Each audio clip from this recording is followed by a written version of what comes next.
First thing I said. Welcome to Preecaaap. UFC Vegas 103. Preecaaap versus Asu Amobalayev. Did I say that right? Almobayev. Asu Amobalayev.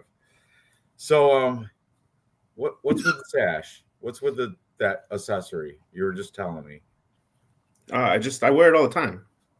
I just didn't. Okay. So Real Fight Picks has been doing this thing where he asked us to post a video for one pick of the day, any sport, long as it's less than minus 180 odds. And we actually started midweek last week, which I went we started early last week. Last week I think I went like 5-2 for the week. I've been doing it every day. That's the whole goal. It's his idea, but some days he doesn't even make a pick. No, I catch up. For example, I made 2 picks because I missed one on actually, you know what? I didn't miss one. I'm really upset. I didn't have time to research. I wanted to go with the Pelicans over I forget who they were playing. They were playing somebody better, and they were losing 13-16, and I gave up on it. I'm glad I didn't bet on. Well, at that point, I was like, I'm glad I didn't bet on it. They ended up winning. I went with, since we brought it up, not to bring up a sore subject, but I went with your pick. Fuck, dude, who was it? And I watched you. It was against Northeastern. Was the only one I got wrong all week. It was against Northeastern, the team that played Minnesota. Northeastern. Yeah, Minnesota, bro. I know, and that was the only one I got wrong all week.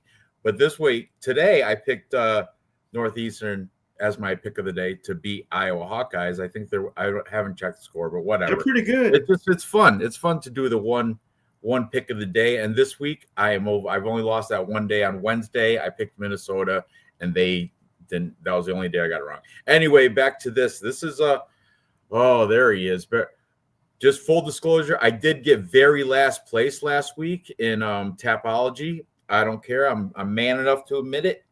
I think it's because it's karmic, because last week I pointed out Crystal. I made you look at remember the Tapology thing and I was like, oh, look who's in last place. Yes, I am in last place this week for Tapology. I had a horrible card last week, whatever. I don't care. We're moving on, and I put my research in this week, so I think I'm pretty good. Dave is in the back, but I don't think he's ready because, as you can see, at least he's here. So, thank you, all the regulars in here. We got all the regulars in: Gerald Lynch, Noah, Raw Torque, Kiwi, Crystal, everybody. Everybody's in here. Sure, all you guys. I know. I beat him to it, Kiwi. I beat him to it because I know they were gonna light into me. I just like, you know what? I can't. I got in last place. Whatever. I don't care. Okay. Anyway, let's get into this. There was a couple fights canceled, I noticed, after I got out of work today. But is that Dave doing that? Dave, we can't see you. Your audio's off. Your audio, video, but you're sharing your screen, which is fantastic. I turn mine off then. But yeah, Dave, we can't. You're just a black. Not. You're just not even a silhouette. You're less than that. So figure it out. There you are. What happened? There you are. I'm not ready yet. I was doing shit. Not ready yet. Yeah, I've only had to postpone the start time like literally 4 times. Poor guys, but the chat's been waiting on you guys. I'm sorry. You saw them in here. Okay. All right. So, let's see. Let me cope. No, Tapology rank. Okay. That, like he said, doesn't mean shit. RP by De La Rosa, dog money. Yeah. That fight's off, right? Montana De La Rosa fight is off. So is John Castaneda's and Douglas Silva de Andrade. That is off as well.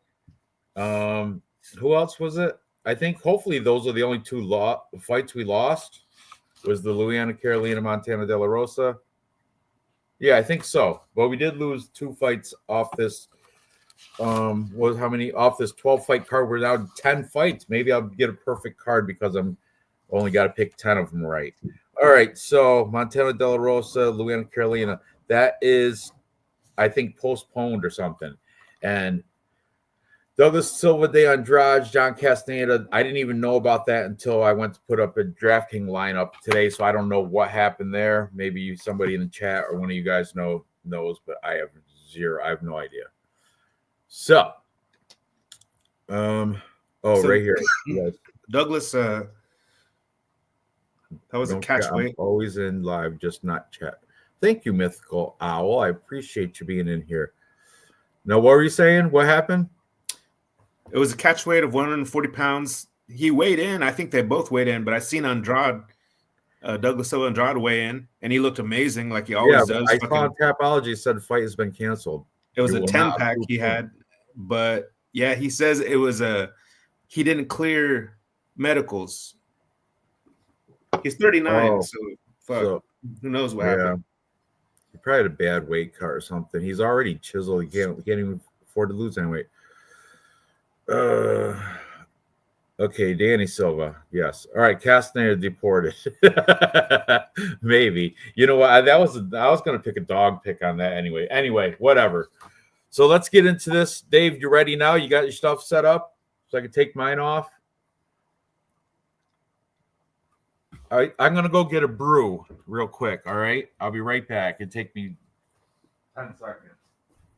9, 8, 7, 6, 5. Move your fat ass. Here I am. You counted a little fast, bud. I heard you. You counted a little fast. I'm right here. That's the most cardio you've done all fucking week. Huh? I said that's the most cardio you've done all week. You have no idea, bong hitter. You have no idea what I do all week. All right. Let's get into this. So the curtain jerker is now going to be Charles Johnson and taking on Ramazan Tamarov. Let me open up this Tapology. Okay. So Charles Johnson here is a 17-6. Ramazan Tamarov 18-2. This Charles Johnson Energy is the slight favorite with his, what do they call it, a skullet. He's got the skullet going on. I kind of like it. A lot of people think it's cringy and dislike it, but it gives him character. I like it. Energy, he's pretty well-rounded, man. I like Charles Johnson. Ramazan Tamarov out of Uzbekistan, he's more of a striker. He can defend takedowns and stuff, but dude's on a wicked win streak. He hasn't lost, I don't think since 2018 or something. Last time I checked earlier in the week, I forgot what it was, but Tamerlan is his nickname, which whatever. But anyway, let's see. His win streak goes back to 2021. Okay, not as far as I thought, but still it's 1, 2, 3, 4, 5, 6, 7, 8, 9, 10 fight win streak. Let's see. Are they cans? They're not cans. They got I can't say none of their names, but really they're not really that canny. They got 9-3 record, a 15-8, 16-9. Yeah, hard to say last names. But anyway, the Uzbekistan fighter here, Ramazan Tamarov, I mean, he's got 11 wins by KO, and he's never been knocked out, which is a good look for him. But I don't know, man. I think Charles Johnson's gonna just drop the hype. I think Charles Johnson's gonna use his veteran savvy and get the victory here. I think he's gonna outpoint him. Outlast him. I think I don't know who's got the edge in cardio. I think isn't Tamarov a little bit younger? Couldn't tell you. But yeah, my pick is going to be Charles Johnson. I've been kind of heavy on that all week. I just say I like his resume. He's fought better competition. He's proven himself in there, and I like Charles Johnson. What do you guys think on this one? Oh man, dude, I don't want to fuck up the parlay, bro. Because honestly, like, I'm just going off of to me, Tamarov looked like the best one there, and it's difficult to not decide with him because look at the hat. No, I'm just joking, but seriously, because he knocked out CJ Vergara. Not that CJ Vergara is like the tip top Magoo of the flyweight division, but it's the flyweight division. Johnson is big, man, but honestly, like, and it's in his hometown. I want you to know I see it all. I know it's in Charles Johnson hometown, but I'm at plus money. At plus money, this guy from Uzbekistan or wherever he's from, looking good and coming off a KO knockout. I mean, Charles Johnson's big, but I don't know, man. I don't know. I don't think he's. Didn't he have an impressive knockout when he was the underdog over somebody? You talking about Ramazan Temiev or Johnson? No, Charles Johnson. He recently had a knockout, right? I don't want to have to. They've had. I'll get it up. Oh, here it is. Right here. Sorry. No, it's all good. I just wanted to see. I know that he surprised me with that knockout. Oh, it was like 2 fights ago. He's gonna do just like he did the Joshua Van. Mimic it. Was it Joshua Van? That's who it was in round 3, right? It was Joshua Van, TKO. You know what? He's going to do the same thing to Ramzan Temirov. You know why? The Joshua Van and Temirov, same height. They're like 5'4". Look at the Charles Johnson's got 5-inch height. Come on, and a 7-inch reach. Come on, this is no brainer. All right, Dave, what do you want, man? Or okay, real fight picks. You're on Temirov. I like it. Good. First of all, by the way, he's not plus money. He's at even money, plus 100. So he's not plus money. Just to put that out there. Yeah, but if I bet $10, I'm going to get $10. Other than if you put it on Charles Johnson, you're going to get $6, $7. Money. Sorry, unless you're minus 125 for Charles Johnson, dude. He's a favorite for them. Don't dramatic. It's not fucking $5 or $6. It's not fucking 333. It's fucking minus 125. Calm down. Now let me tell you why we want to bet on this guy. I will fucking convince you. Jesus Christ. All right. You already called it, Ranj. The height advantage, the reach advantage, 5'9" versus 5'4". That kind of reads more like 5'10", 5'11" versus 5'3". The reach, 70 inches versus 63 inches. 7 inches reach kind of makes a difference. Let's go over the records real quick. He is 18-2, coming off of a win off of CJ Vergara. Nice, well done. First round TKO. He beats Takaya Soya 12-5. Not impressed. Then Huta Yamamoto. Not impressed. Nope. RJ, nope. Whereas Charles Johnson, actually, you know what, has had a resurgence since his last 3 losses. He did lose to Oli Osborne, Cody Durden, Rafael Esteban, but this was still a fight of the night. UFC fight, our best MMA fight of the year, number 50. UFC fight of the night. So this decision, well won against a 15-0 guy. He then beat Jake Hadley because this was supposed to end his career, by the way. As that was supposed to end his career, and that was it. They were going to fucking cut him. But no, he starts winning. And he starts winning again. Another performance of the fucking night. And then beats Sumajeri. So this is the guy that they're going to put in front of him. I don't think Razamad Temirov has a chance. He's never beat a guy whose last name ends in V, ever. Charles Johnson? How many has he fought? Yeah, because that's a stat that I really care about. Just kidding. He actually beat Zalgis Zumagulov or whatever, but he got robbed. And I remember that fight. I had Zalgis, and Zalgis got robbed.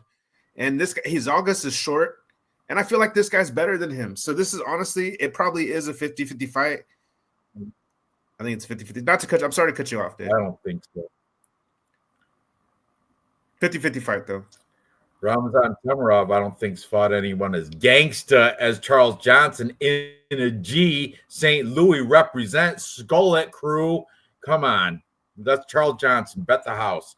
So, Dave, who are you taking? Charles Johnson? Charles Johnson, definitely, he does not have the stand-up advantage, but he does have the ground advantage. This fight's going to the ground in the first round, in the second round, and the third round repeatedly because Charles Johnson is just huge and is going to impose the size advantage. He's going to come in, I believe he's going to come in about 15 to 20 pounds heavier. Should be able to this guy. Charles Johnson didn't want to take the fight. That's fake news. Can I say something to the chat? Yes. Out of the three of us sitting here, chat, okay, one of us has a black belt, and that somebody is me. So I'm telling you, this is my black belt pick of the week. You know, I'm probably going to put a little tiny drop of money on Timarov. And so it's up to you guys. It's up to you guys. What is that black belt in? Is that Dosando or something? What's going on with that? A black belt. CJ, this is black belt. It's from karate. You flip it around, it's a brown belt. Flip it inside out, you got a brown belt. It's a reversible. Look at that. Still got it from the dry cleaner. Ooh, karate. Karate. That's the best style, right? Anyway, Sujay almost got by Sue last time. Bad luck. Tamarov never ran up on a skullet gang. That's correct. Charles Johnson he can wrestle a little bit. I think he's got good takedown defense, actually. I don't know. Dave has his stat guy. I'm not sure. He didn't want to fight, but they made him take the fight. Huh. Okay. He can't wrestle 100%. Black belt and tape study. Kiwi nailed it. That's what Real Fight Picks has. A black belt. I don't know. I think he's got to still earn his black belt. He's like blue belt in tape study. Yeah. That's true. 50 minutes on what was that guy that's last week is horrible. Lost the first fight. And he's a big fraud. What's his name? I can't remember his name. You watched 50 minutes on him. I only that guy. Remember who he was? Whatever. I thought there's only 50 seconds of footage on him, but Real Fight Picks manager find a whole 45 minutes, 50 minutes of it. All right, black belt and Asian hate. You guys are a bunch of bullies. Yes, we are. Oh, geez. Okay. You and Kiwi Brew. Huh? Yep. Oh, boo fucking who. All right. Moving on. Yeah, Rafael. That's what Rafael Sakara. That's right, it was. Rafael Sakara. That's what it is. All right. Moving up the card. Next, we have a female fight between Andrea Lee and JJ Aldrich. Oh, you know what? This actually, I usually don't like taking sides on these girl fights, but JJ Aldrich is going to mop the floor with her. I'm telling you, this line should be a lot wider. What is the line? What is she, minus 200? She ought to be a minus close to 400, I think. Andrea Lee has not been UFC material, I don't know, ever. That I mean, she's pretty and all, but really, oh my god, how many losses in a row? Oh man, I can't. It's all red when you look at her last 5. So let's open the resume up. Okay, but I mean, she's fighting good fighters. Does that count? Yeah. When's the last time she's had a win? Except for Montel De La Rosa, and lost that one split. That's she won performance of the night, corner stoppage in 2021 against Cynthia Calvillo. Cynthia Calvillo is not that good. Antonina Shevchenko too. Look at Roxanne Modafferi beat her, Lauren Murphy, Joanne Wood. Those girls are not that great. I mean, she had some highlights. She was okay. See this Veronica Hardy? That was not Veronica Hardy. That was Veronica her name before Hardy. What was it? You know what I mean. Macedo. Yeah, that was Veronica Macedo or whatever. That was not Veronica Hardy she beat in 2018. Tell you that. Ashley Evans Smith, garbage. Montana De La Rosa, we're supposed to see her tomorrow. But anyway, yeah, I think JJ Aldrich is levels above Andrea KGB, Andrea Lee. JJ Aldrich, she just doesn't look the part. She doesn't look like a fighter. She looks like, I don't know, like working at the local diner. But she's good, man. She's decent. She's all right. She lost to the real Veronica Hardy, not Massa, whatever, not her, before she was married. She beat Montana. She beat Na Liang, who's a big pile of garbage. But she did lose to Ariana Lipski da Silva. She's like touching. Sometimes she's awesome. Sometimes she's just, ugh, why did I waste my money? Erin Blanchfield, she's killer. She's awesome. So that you could take that loss. I mean, give her a break on that loss. Yeah, I like JJ Aldrich, and I'd hate to say confidence of any type in a female fight, but I am going to put JJ Aldrich in a personal parlay. I know we can't do it on the show because it's a female fight, but yeah, JJ Aldrich confidently, unanimous decision. I think it's going to be 30-27, whatever. All right, go ahead. Oh my goodness, I missed it. Look who Vlad's here. You got any Daggy jokes, Vlad? Oh, we love the Daggy hate you've been stirring up every time. I'm like, what's Vlad's opposition to the Dagestanis? Hates him. Anyway. And Vlad is the reason we have this show. He is. Vlad is the reason why me and Dave met and why we started doing this show. Anyway, Real Fight Picks, it's your turn. Go up. Shout out to you, Vlad. I think you're from Serbia, right? He's Shout actually from not from Serbia. My bad. Bulgarian cowboy.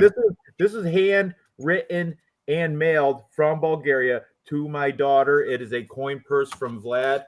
Oh, she cherishes it. I had to just take it out of a case, out of a glass case. Vlad, thank you for this. Bulgarian cowboy. I think that's what that says in that Bulgarian. Yep. But anyway, thank you, Vlad, for that. Hand signature. Yeah. That's right. Let's go Ranch. All right. Go ahead. I'm sorry to interrupt. Go ahead, Real Fight Pick. It's okay. You know what I mean? You got last place last week in Tapology, so if it makes you feel a little bit bringing that up, you're going to get it this week. That's a karma. I said that about Crystal last week. What happened? Bang. Thank you, karma. Yeah. Go ahead. I mean, picking JJ Aldridge with such arrogance is gross. I mean, to say that's confident is insane. I mean, Andrea Lee got robbed, right? She's the one who fought Macy Barber, and got robbed and beat her. And this might be the perfect stylistic matchup for Andrea Lee with JJ Aldridge because, even though Veronica Macedo was shit before she got married, she was still okay. So I don't know. I honestly don't know. I'm just going to pick Andrea Lee, probably in Tapology too, to be contrarian, to break the 5-fight losing streak. I hate her gym. I don't like her racist aura that she gives off to me. Bug-eyed boyfriend. What's his name? Yeah, again? I know they came from like the gym, and she was working with Veronica. What's her fucking face that got knocked out by a bunch of people? Yeah, can't think of her name. That girl isn't that the one that Kong Wang knocked out? Like in that girl. Yeah, yes. I forgot her name. You're the man. Okay, well, Andrea Lee, give me that shitty ass camp. I can't believe you're taking her after all that crap. I hate her. I hate her. I mean, Kelly. That's right. Bug-eyed Kelly. Bug-eyed Kelly. That's his name. Anyway, Dave, what's your take on this awesome female flyweight fight? I hope you guys appreciate how much I don't give a fuck about this fight. Yeah. But let's make a pick. I already did. Let's go. 5'6", 5'5", 125, 125, 69-inch, 67-inch reach. Nothing to speak of. Strikes land per minute, 4.71 versus 3.88. All right, a little bit of volume going to Andrea. Strike absorbed, 3.83 versus 4.38. Okay, a little bit of better defense going to Andrea. Takedown average 1.70 versus 0.66. Okay, a little advantage to Andrea here. Takedown accuracy 55 versus 23. JJ's not going to be trying to take her down. Takedown defense 66 there. Submission average. Really? You're going to make me pick Andrea Lee on this one? There we go. Oh, no. Don't do that. What are you We doing? don't You're want picking Andrea Lee? Anyways, Andrea Lee Are you is guys both hitting bongs? Are you guys both high? I don't know. Listen. I don't know how she's in the UFC, to be honest. I am backing, and I don't know why you guys are both picking her. Because of this perfect matchup for her. She's better everywhere. Stop cutting me off. We can only speak one at a time. All right, Andrea Lee is a plus 180, JJ minus 220. It's a girl fight. I'm going to pick the dog for fun. I'm not going to do any parlays. I'm not going to do anything. I'm just going to pick Andrea Lee by decision. I mean, scratch off plus 250. Why the fuck not? Mm-hmm. She might have the ground game. She might have that. She's not going to win by knockout or by submission or by anything. So yeah, plus 250. I like plus 250. I'm a big. You like it worth a girl T-shirt bet? No. What? Oh, no, this is okay. No. This is like a $5. I would put a girl T-shirt bet on JJ Aldrich to win. This is like a half a back. No, not even a. If I win, it's like a quarter of a baccarat bet or a quarter of a black. Not even. It's a. All right, degenerate. Enough. Eighth of a fucking blackjack. Nobody cares. All right, moving up the card at featherweight, we have Lucas Almeida, 15-3, taking on the favorite up-and-coming fighter, Danny Silva, 9-1. Let's open some Tapology on these boys. I know Lucas Almeida's been around. Danny Silva, not as much. I just got to refresh my memory of these guys. Which one do you want to look at first? Didn't you tell me? You told me about Danny Silva one day, and you put me on alert about him. You told me that he had like the most strikes in a fight in a contender series fight or something like that. Isn't that the guy? Oh yeah, who was it against? Yes, I think yes. Let me see. It was against the Angel Pacheco. Yes, that's against Angel Pacheco in the contender series. They broke like a record of how many of. They had hundreds of strikes. I forgot the exact number, but it was like the most strikes ever in a contender series fight for sure. And it was close to the most. It didn't beat that one Holloway Calvin Kattar fight. All right, well, let's get into Danny Silva first then. All right, let's do it. Coming off wins against Josh Coulibaugh, Angel Pacheco. And before that, it doesn't matter what he was doing because it was LFA and they're kind of canny over there. He did take a loss there, majority decision in the LFA against Kanan Kawahai. It sounds like a Hawaiian guy, probably tough as leather. But anyway, he comes in here. Yeah, it was can crushing in the earlies. But what you gonna do? You get served who you get served. You got to do what you got to do. But what's impressive, he's got a split decision win over Josh Coulibaugh. And I'm telling you that contender series fight had so many strikes in it. You know that. He missed weight, yeah, by like 4 pounds or something. Lucas Almeida. Right? Who missed weight? By 2 pounds. Lucas Almeida. Lucas Almeida missed weight by 2 pounds? Yep. Interesting. We'll have to check the face-offs, how they look there. Speaking of Lucas Almeida, he comes in, he's the more veteran fighter, 15-3. Let's real quick look at his stuff. UFC Fight Night, Timmy Kawamba. He's his last win. I don't know who that is. He lost to Andre Feely. He lost to Pat Sabatini, which raises a big red flag to me because I can't stand Pat Sabatini. He's just a jiu-jitsu player. All right, he beat Mike Trezano back in 2022. That was fight of the night. But Mike Trezano, he get caught. He kind of pitter-pattered out. He was good. Then he just disappeared. He lost to Daniel Zellhuber. That's not a good look.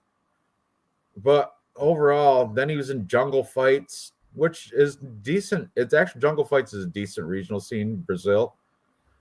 But yeah, I'm gonna side with Danny Silva. I like his output. I like his volume. I think he's gonna probably get the more significant strikes and probably edge out a decision. That's my take. What are you thinking? Real fight picks. I'm gonna go Danny Silva for the same reasons. The same exact reasons. He looked very good against Josh Kulibau. I was pretty high on Josh Kulibau because Josh Kulibau beat Charles Jourdain, right? And I was pretty impressed with that. So I could be wrong about that, but that's basically how I came to my conclusion, how I decided to pick Danny Silva. If Josh Kulibau didn't beat Charles Jourdain, then, you know, I'm picking him for no reason. But he's very good. I feel like he's the one with the higher ceiling. Danny Silva for sure. I'm gonna let's see how these guys look. Yeah. All right, so we got Lucas Almeida's the taller guy. That's why he couldn't make weight. But from this angle, it looks like he's a lot thinner, like he's wafier. His arms are small. But it's from this angle. It's not like dead on. You know what I mean? So it's at you don't gotta change it to anything. I'm just saying he seems to like he's taller, but he's not as girthier. He lost muscle to get that weight he's at right now. Well, who came over? Who's so heavy? Almeida, right? Yeah, the guy with the tattoos. Yeah. So I still I think what are the ages here? Is there a discrepancy in that? Oh boy, Almeida's 34. Lucas Almeida. How old's our boy Danny Silva? Young, right? 97. Yeah, that's pretty young. Oh, holy fuck. January 30th and January 31st. They're almost born on the same fucking day. The same year? One is born 6 years younger. Oh, that under the right side of 30, Danny Silva is. He's 28. Yep. Ooh, they can share a birthday party together next year. But it doesn't matter because Danny Silva's going to take care of business here. All right, go ahead, Dave. I'm sorry to interrupt. Or whoever was I interrupted. All right, let's go over the stats real quick. Danny Silva 9-1. 9-1. Only one loss in his last little bit. That was like a while ago, by the way. Average fight time 15 minutes. So Silva, the decisionator, unless things change, this might happen though. Let's go straight time per minute, 8.30 versus 4.94. Heavy advantage for Silva on this one. Strike absorbed 9.47. Put some fucking hands up. Jesus Christ, Silva. Defense is not wonderful. But having said that, neither is Lucas Almeida's defense, 4.92.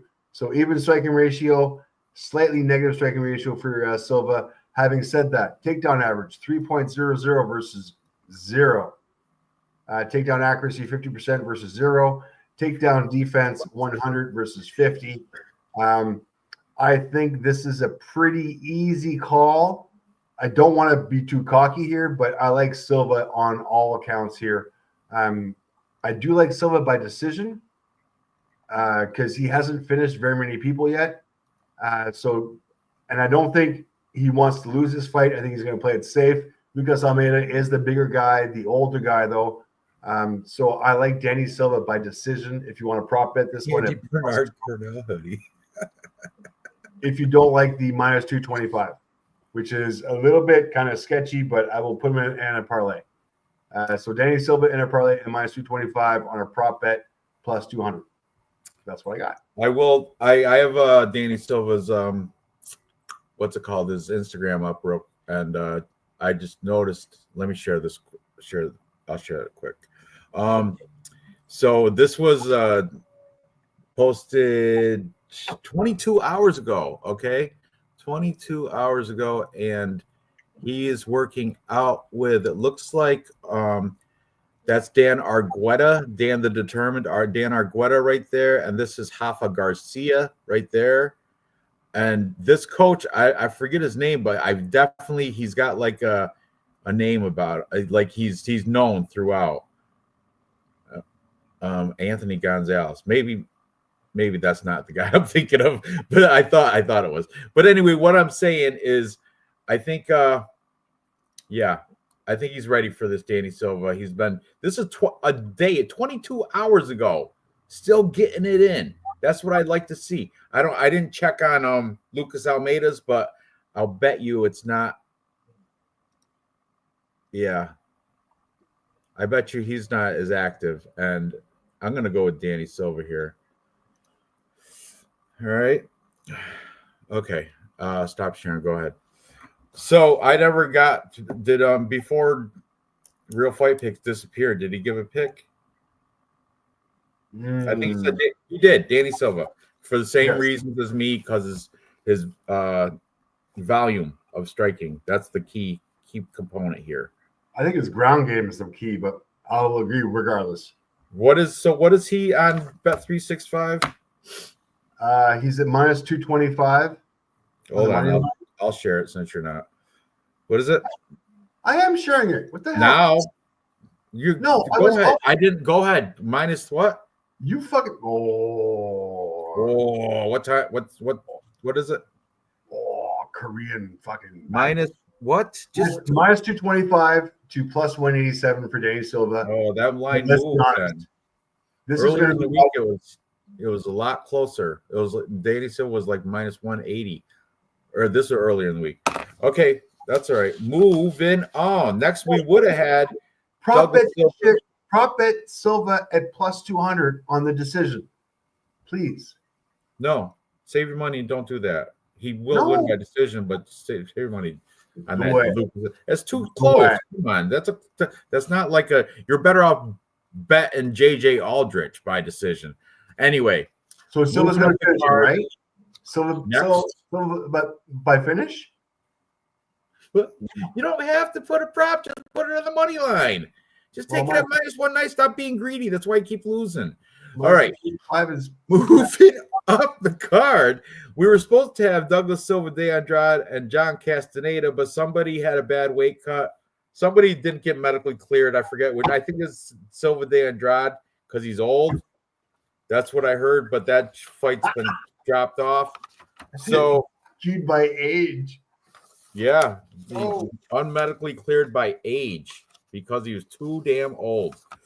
So, moving on, we have Ricardo Ramos or Ricardo Ramos, depends on how you want to say it, is taking on Chepe Mariscal or Chep Mariscal. There is an E, so I'll say Chepe Mariscal. Chepe Mariscal is a sizable favorite coming into this. I've written down minus 420. That may have shifted a little, but I doubt it because everybody's on the Chepe Mariscal hype train, and for good reason. Ricardo Ramos, 17-6, comes in at plus 300 last time. Yeah, is that still the same? No, plus it's 300. Plus 350. Minus 450. The line did move. I told you, a lot of money coming in on the Chepe side. Chepe Mariscal. He is a brute, though. And it's kind of warranted because he's been upsetting as an underdog. Look at all the green. His green goes back. He hasn't lost since 2020 against Sean Soriano. Since then, he was in Cage Warriors, Combat Global, LFA, and finally made his return because I think he was the UFC a long time ago and he got cut, right? No, I'm mistaken. It was LFA, but he does have a very, as you can see, we're going down he's got a veteran record. He started pro at 2014, and he's got amateurs before that. He started fighting in 2011 amateurs, and then he went to pro at 2014, and he's fought Gregor Gillespie. It was a loss, but still. Yeah, he's had some good fights in here. Bryce Mitchell, everybody's favorite Hitler fan. That was he took a loss there in 2017.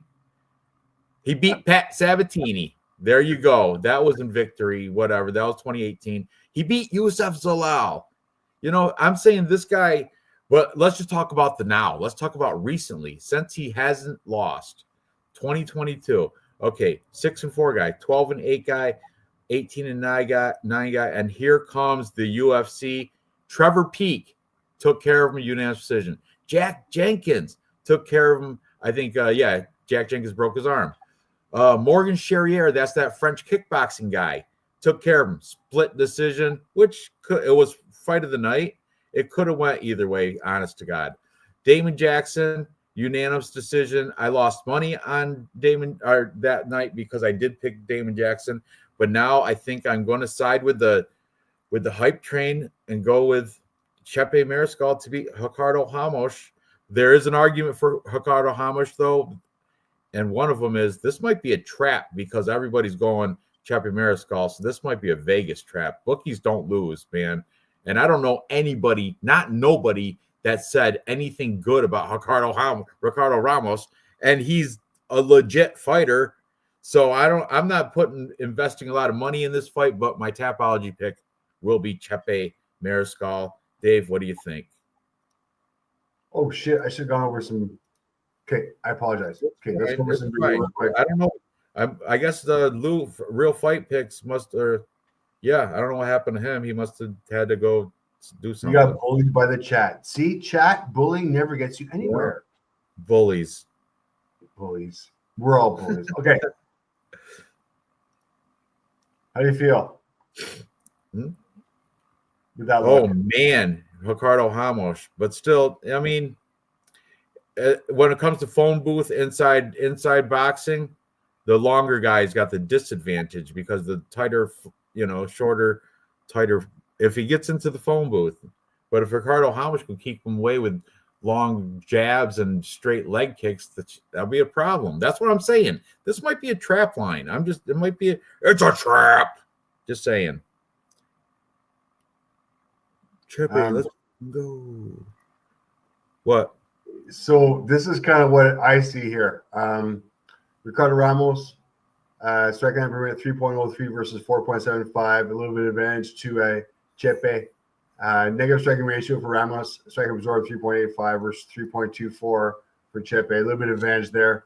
On the ground, 2.77 versus 2.09, which is, I believe, pretty much a wash.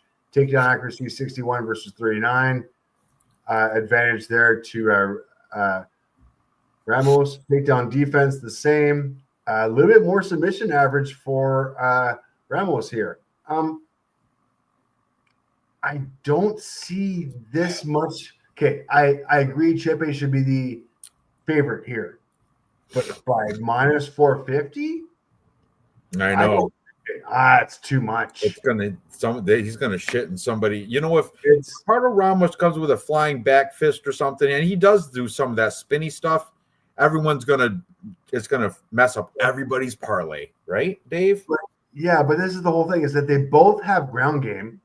So, like, if they have the ground game, even if Ramos is on his back, he's taller, he's lankier, he's going to be able to get that triangle in. He's going to be able to do more things on the ground. Chepe, yeah, if it gets up against the cage and it's a fucking dirty boxing match, which I don't think Ramos is going to let it be. He's got enough of experience not to get in that fight. He's also the younger fighter, not by much. I get it. He's got the height advantage. He's got the reach advantage. I just don't like the odds. The odds at plus 350 to minus 450. If I'm playing those odds, I'm fucking on Ramos all day long. All day long at fucking plus 350. So definitely going to be having a fucking scratch off bet on this one. Because I think it's a coin flip. I think it's worth a scratch off as well. I do. I mean, chat, this is a coin flip with Mariscal being the big hype. And man, if he gasses out, if all those muscles gas out after the second round, because he trains at elevation, Dave.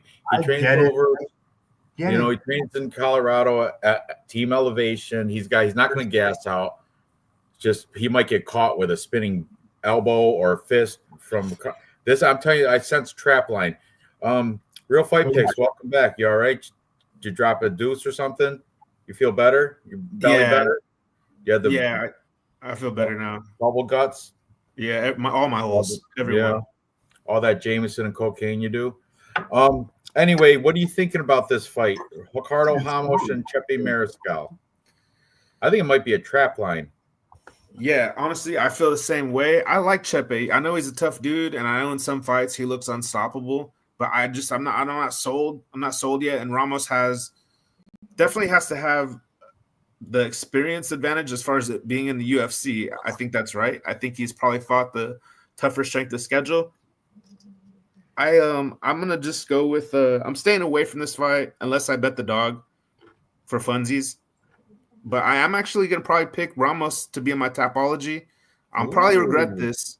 But I'm gonna pick Ramos as well. Wow, both you guys on the Ramos side for Tapology.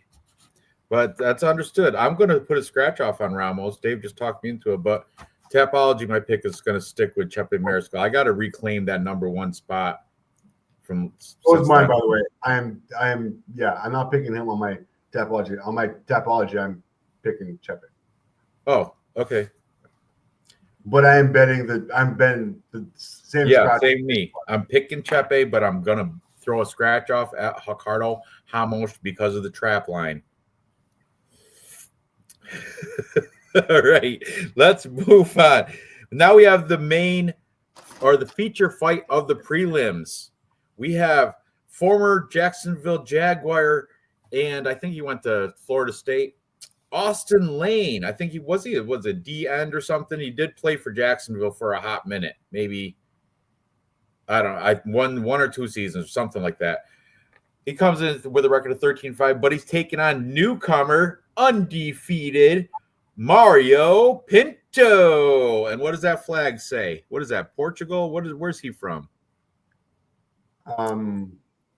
Portugal. The flag says Portugal, but I think he's training in England or something. Let's check it out. I don't really know much about Mario Pinto. I didn't get to watch tape like Real Fight Picks, but I've heard so, and he is not that diesel anymore. He's not that cut with the veins. He's soft looking now. I saw him in the weigh-ins. He looks soft, but he's still undefeated. Fight Zone London. He's definitely fighting out of London, which, man, the O may go, but I don't think so. Let's see. Lucas Camacho 6-0. Has he fought anybody worth anything? No.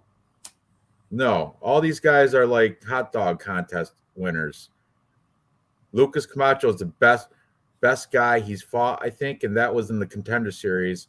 What is this levels fight leagues? There's levels to this, and you might not be at the level, but thankfully for him, he's going against Austin Lane. Who Austin Lane is he managed to expose Robels Despain for having zero wrestling ability and take him down and get the big upset victory against Robels Despain. But that was such a horrible. I mean, what are you going to do? The guy can't wrestle. He tried that crap against Jonata Denise, though, and I think he took down Jonata Denise in the first round, maybe once or twice.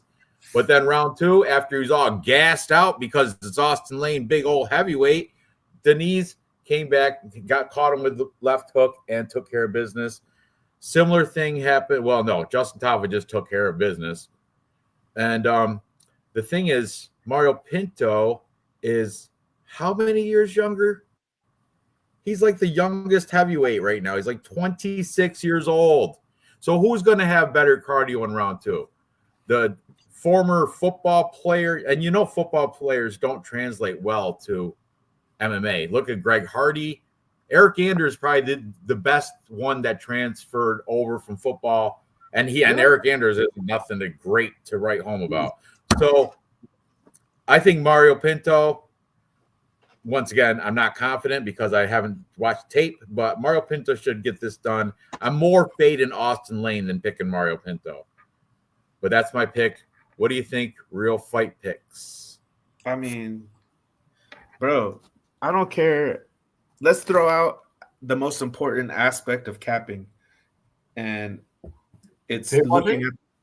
Let's throw it out for a second, right? Look how soft he is. Looks like Curtis Blades. All right.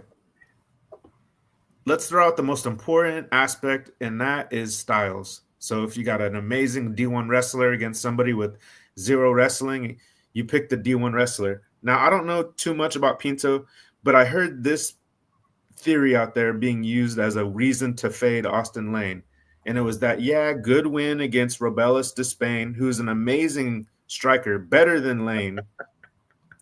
And, let's say Pinto is more well-rounded MMA fighter, so he's not going to be as easy for Austin Lane to show the fraud. And I'm like, what, bro? I mean, come on. First of all, Pinto is a light heavyweight. That's his division. Okay. And he's not that much smaller than Lane, but Lane's used to fighting huge men, bigger than Pinto. So I'm going with Austin Lane here, man. I don't give a fuck about the odds or what people are saying or this guy's 9-0 record. I'm going to say Austin Lane frauds beats these type of guys until he doesn't. Let me just add something. They might be bigger, but they're slower. This guy's going to be so much faster than Austin Lane, and his cardio is going to be bounds. I guarantee Austin Lane come round two is going to be open mouth breathing. His punches, you can see him coming from 2 seconds. You got plenty of time to move out of the way of his lumbering overhand, like room. I mean, Christ, this guy. But okay, you want a T-shirt bet it? No, I didn't think so. All right, but anyway, Dave, what do you want? What are you gonna do? Austin Lane? You gonna get in Lane? Let me go over some stats real quick because Please I do. All right, so I've only got one fight for Pinto, which was a dominant win. Let's go strike land per minute, 2.47 versus 8.16. Strike absorb, 2.44 versus 4.08. So even striking ratio for Lane. They're pretty much the same size. I will give the fact that Lane is a little bit might come in tomorrow at heavier than what he needs to be. Pinto, though, you are correct. Younger, more cardio. I think probably can be able to dominate Lane. I haven't. The only thing I don't know is what Pinto's ground game is like. So let's have a quick look at his record in Tapology because I need some ground. I need some ground love because Crystal's saying that he can defend takedown right here. Pinto's wrestling defense on the fight against Sahich. But who the fuck is Sahich? Yeah. But I'm just saying. I guess I don't watch tape. I don't have time for that. But I guess but Sahich sounds like he's a big fat fucker too. Sounds like he's a little overweight. Like he eats fucking cupcakes. Is that him, Sahich? Look, he's so fat he got to wear gi. Can't so even go. He's 6. What? Yeah, I mean, like look at the red. Look at the red. Everybody's taking care of that guy. I could take care of that guy. Huh? Oh, it's your belt. It's your karate belt. That guy.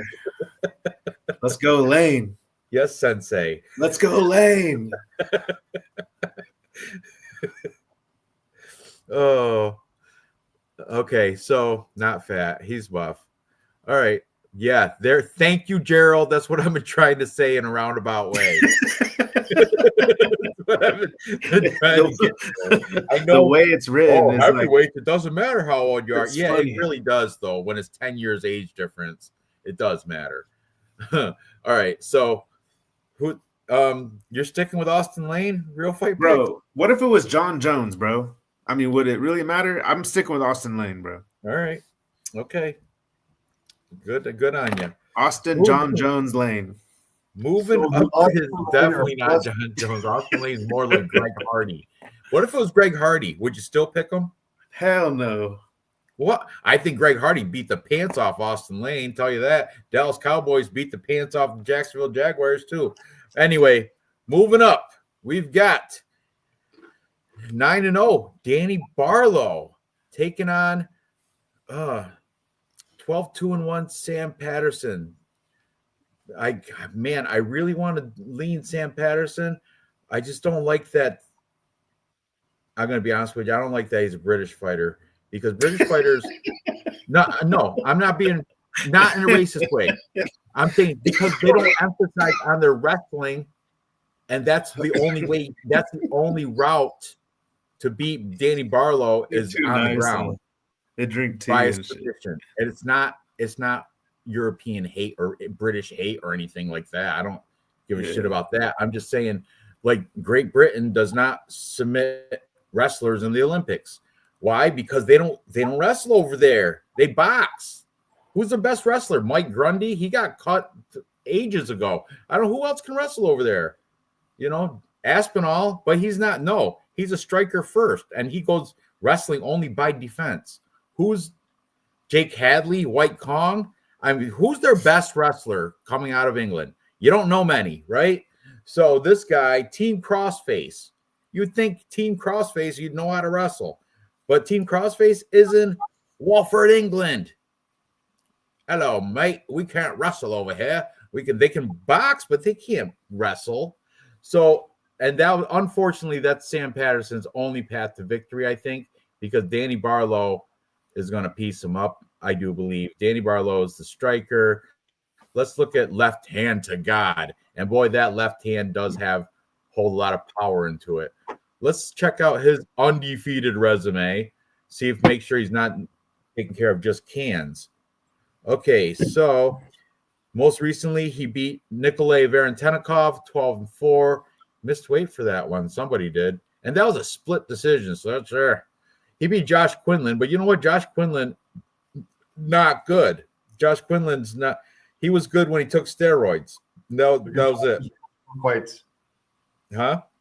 Look at Josh's last. Yeah, look at Josh Quinlan's. Look right there against Jason Witt. He was on steroids. After he quit steroids, loss. That's what happened to John Quinlan. Some people just can't perform without him. Raheem Forrest took him out. 7-1 contender series. And before that, who really cares? They're all cans anyway because it was before contender series. So, I mean, this guy, he's all right, but is the hype real? Let's look at Sam Patterson's resume real quick. If Sam Patterson had American flag next to his name, the Future, and he's taken, you know how many people are named the Future? Macy Barber, Ian Gary Machado. How many futures are there in this world? Well, the future Sam Patterson is going to be the past after tomorrow, I think, because Mr. Sam Patterson, let's see his Kiefer Crosby. That was a good fight. And look, arm triangle. That's what I'm saying. He's getting these submissions. Johan Lioness, the White Lion. Remember that? Don't make me start singing. Rear naked choke. Okay. He lost to Anal Ashmouth. Yanel Ashmuth. I'm sorry. I just can't help myself sometimes. He lost to him by round 1. He got knocked out, which is not a good look there. And before that, he was a contender series. And prior to that, it was not bums. Brave. Not bad. Not pretty decent. Actually, see, Sam Patterson this might be another freaking trap. Not liking it. I'm not liking Danny Barlow at 3-1 odds.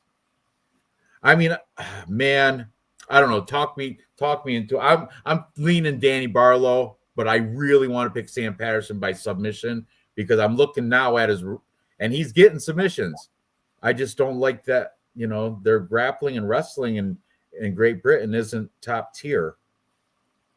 But it looks like this boy's submissions. He's got other submission wins too, guillotines, and he's got that. Look at his lengthy frame. And the other, look at Barlow, looks like a skeleton. I might take Sam Patterson. Left hand to God. That's why he's doing that right there. Left hand to God. Oh, I don't know. All right, Real Fight Picks, what do you think? Bro, honestly, like, I did some tape study and I watched Danny Barlow. I seen this guy and he wasn't impressive. Left hand to God, it started to bug me after a while that he calls himself that when I was watching the tape study. In 2022, he fought some guy who was 1-0. Kill him. And it went to unanimous decision. Left hand to God. Kill him. And he fought Varenikov, who went down like a sack of potatoes the last fight. Surprised me by fucking what's-her-face's boyfriend or husband. Yeah. And with the mullet. Yeah. And left hand to God couldn't do it, but Mullet Boy could do it. So Mullet Boy's better than we all thought. You know, this is where I think this is where I'm not better than anybody, not you or Dave or anyone in the chat, but because of the tape study that I put in and take the time to do like a real capper, thank goodness it's going to finally come back to pay off and take care of me. So Sam Patterson, all the way, guys. Tape study pick of the night. God bless UFC Fight Pass. God Patterson bless by Aura. Left-handed fraud. Left-handed fraud, bro. Noah doesn't seem to like Danny Barlow. Yanel Ashmouth is very good. I think he is very good. Yanel Ashmoose.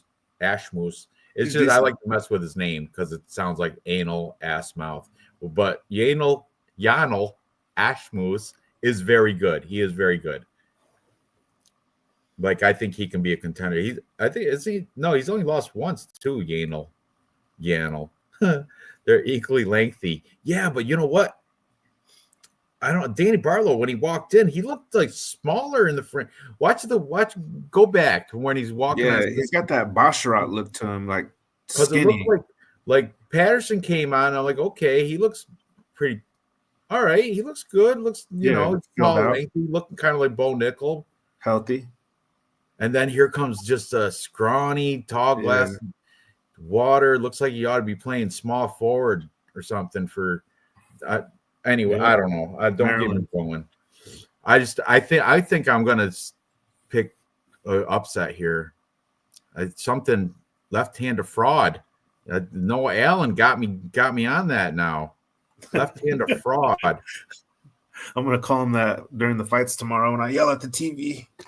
Oh, I thought you were gonna go there and call him that. I dare you. Kansas City? Hell, man. It's too far. St. Louis or Missouri? What was it? Is it? Where's this? This is in Vegas. Oh, really? Yeah. Oh, my bad. Yeah, dude, I thought this is a Charles fight. That's why I thought Charles Johnson. I'm surprised they didn't save him. That's what made me think of it. I was like, oh, Charles Johnson, they probably can't. I didn't. I don't know when you're like he's playing home. Like, what did Charles Johnson move from St. Louis to Vegas? Which they do. Yeah, I'm happy, dude. That makes me happy for that pick. Shit, I was a little scared. That was one of the only reasons I wanted to pick Johnson. Patterson is hittable, though. That's a thing, Crystal. Thank you. That's a thing. If that left-handed God touches Patterson, I think he can knock him out. That's the problem. Let's see. As Patterson, he got knocked out by Yanel Ashmoose. Okay. He got knocked out a long ass time ago. 2017 is one of his first fights as a pro. Yeah. But since then, he's only just the one knockout. Yeah. So maybe not. Maybe I think, I'm going to go with Sam Patterson for a submission, for an upset. I'm not going to take him submission prop or anything, but there we go. Left-handed God. It does sound blasphemous because the right-handed God means you're swear to God that you're not lying. Isn't that right-handed God? That's what it means. So left-handed God does sound blasphemous, sacrilegious. The devil's left-handed. You want to dig a rabbit hole and crawl in there, Crystal? I got some time. No, let's not. All right, Dave, what are you thinking about this fight? Okay, so we've got Danny Barlow minus 300 and Sam Patterson plus 240. And let's go over this real quick. I just want to go over Danny Barlow's record real fast because, we don't say this enough. Nikolai sucks. Nikolai 12-6, coming off of like fucking 2 goddamn losses. He sucks shit. We've already established he sucks shit. Ram Forrest, once again, sucks shit. Jarius Gill sucks shit. I don't have one good fight for this guy. Whereas Sam Patterson, 12-2-1. Oh, yeah. Go ahead, has beat. Okay, decent UFC Contender Series. Then, as you said, brave, decent fucking fighters here. Hell of a lot more experience. Hell of a lot more. Okay, let's go over the stats real quick. Danny Barlow, only method to victory, 5.72 strikes landed per minute versus 2.66. Strike absorbed 3.48 versus 3.37, this is why the odds makers are putting this in because Danny Barlow is better on the feet Having said that, takedown average 0 versus 1.94. Takedown accuracy 0 versus 100. So we got 100% takedown accuracy versus Danny Barlow's 100% takedown defense against fucking cans. So I'm throwing out that fucking goddamn stat out the window real quick. Sam Patterson, submission average 3.9. Sam Patterson has every fucking chance in this goddamn fight to win. Bookies are looking at him at plus 240. Wow. Once again, another coin flip. Point out wants the money making the difference. I don't want to interrupt, but this is important. Simple Man reminded me. This is Sam Patterson is moving up to 170. So he was when he got knocked out by Anal Assmouth, he was at the 155. So now he doesn't have to suck weight. He's not as weak or anything. He's going to be at 170. Like Simple Man, thank you. I think that will help his chin out. All right, go ahead, Dave. I'm sorry to interrupt. I just wanted to point that out. You could have waited, but that's fine. No, I got Sam Patterson all fucking day long, guys. I think it's just because of the plus 240, I'm just going to bet a money line. I'm not going to prop him out. I really like the submission. But whatever. Having said that, I'm happy with the plus 240 on a prop bet on this one. Sam Patterson he's also going to be my fucking Tapology pick too. Mine too. You know what? I think Barlow. I think this is the fighter on this card. I just heard that he broke it. If it's not the fighter, but somebody on this card, I think it's him, broke their hand 2 fights in a row. I think it's him. And what happens if he breaks his hand again? Is his hand just susceptible to being broken? Because it probably his left hand. So that's why he's holding up there. Put these 2 guys on the ground. Who do you pick? Oh, Patterson. All day long. He's got the guillotine. He's got the jiu-jitsu. Yeah. All day long. By submission. Yeah, I like it. Slick motherfucker, that guy. Yep. All right, you guys ready to move on? Range. Are you okay to bet on a British guy against an American guy? I am. I'm doing it. I'm picking them. I'm picking for Tapology. I'm picking them all the way around. We're gonna stay away from politics and Trump's fucking goddamn temper tantrum. That's blasphemy. Talking bad about Trump. Not in my country, bud. Shut the fuck up. All right. Hey. Oh, you know what? I'm just playing with you, Trudeau. Dude, just because you guys are the 51st state, it's like seniority, bro. You're last. 51st state. American retards unite. Right. American retards unite. You can do it. All of you. Put your special needs together. You're second class around here. Left-hand God is the Mitchler salute. I get it. Funny. It does look like it, kind of. Pirlo broke his hand with the other gloves. Oh, yeah, the stupid gloves that the UFC was trying to make everybody wear. Remember that? Yeah, but his hand's fucked up, though. You know what I mean? It's not like he's gonna have new bones. Broken once, it breaks every time. Baby hand Barlow, which is the other gloves were thinner. Yep. God hates your left hand. That's good. That's a great one. This is true. God. Oh man. Okay. Not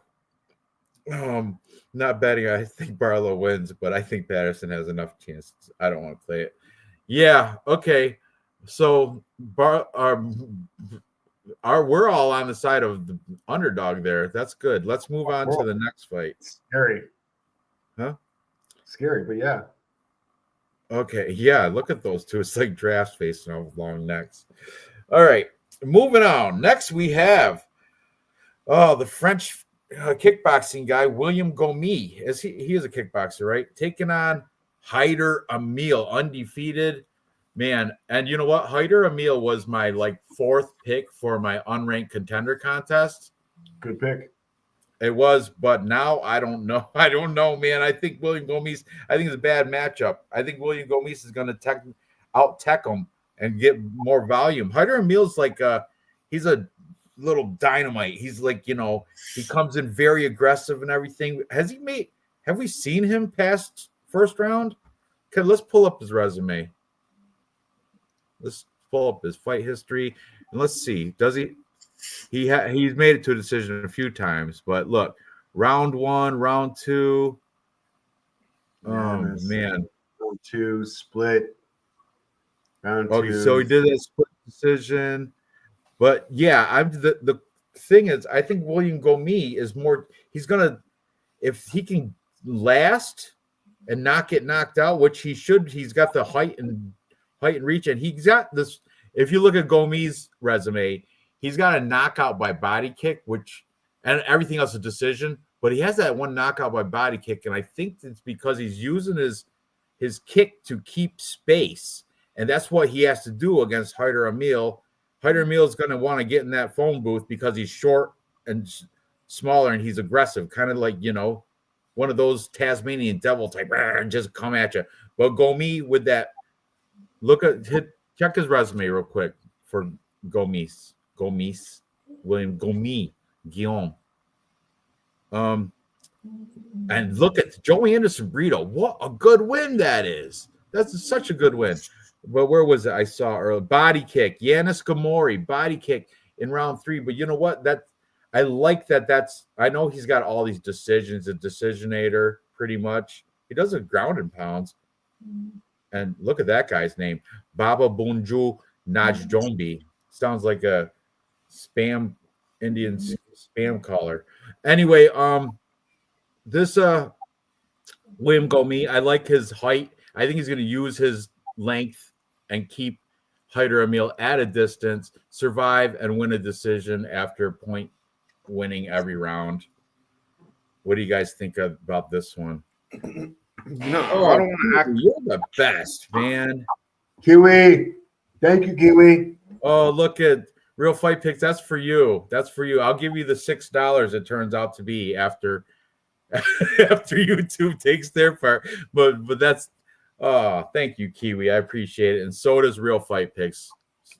Yeah. Hey, man, you know he what? Understands. He cries a little bit in the bathroom when I'm not a regular at a bar. I don't have a whole bunch of friends. But hey, during the week when I'm in the chat and I feel like it's a new place, I always see Kiwi Brew, and honest to God, in some fucking weird way, it makes me feel better to see him. Like, my anxiety goes away, and I'm like, okay, now I can really talk shit here in this chat, and somebody will support me no matter what weird thing I say. So thank you, bro. I appreciate you, man.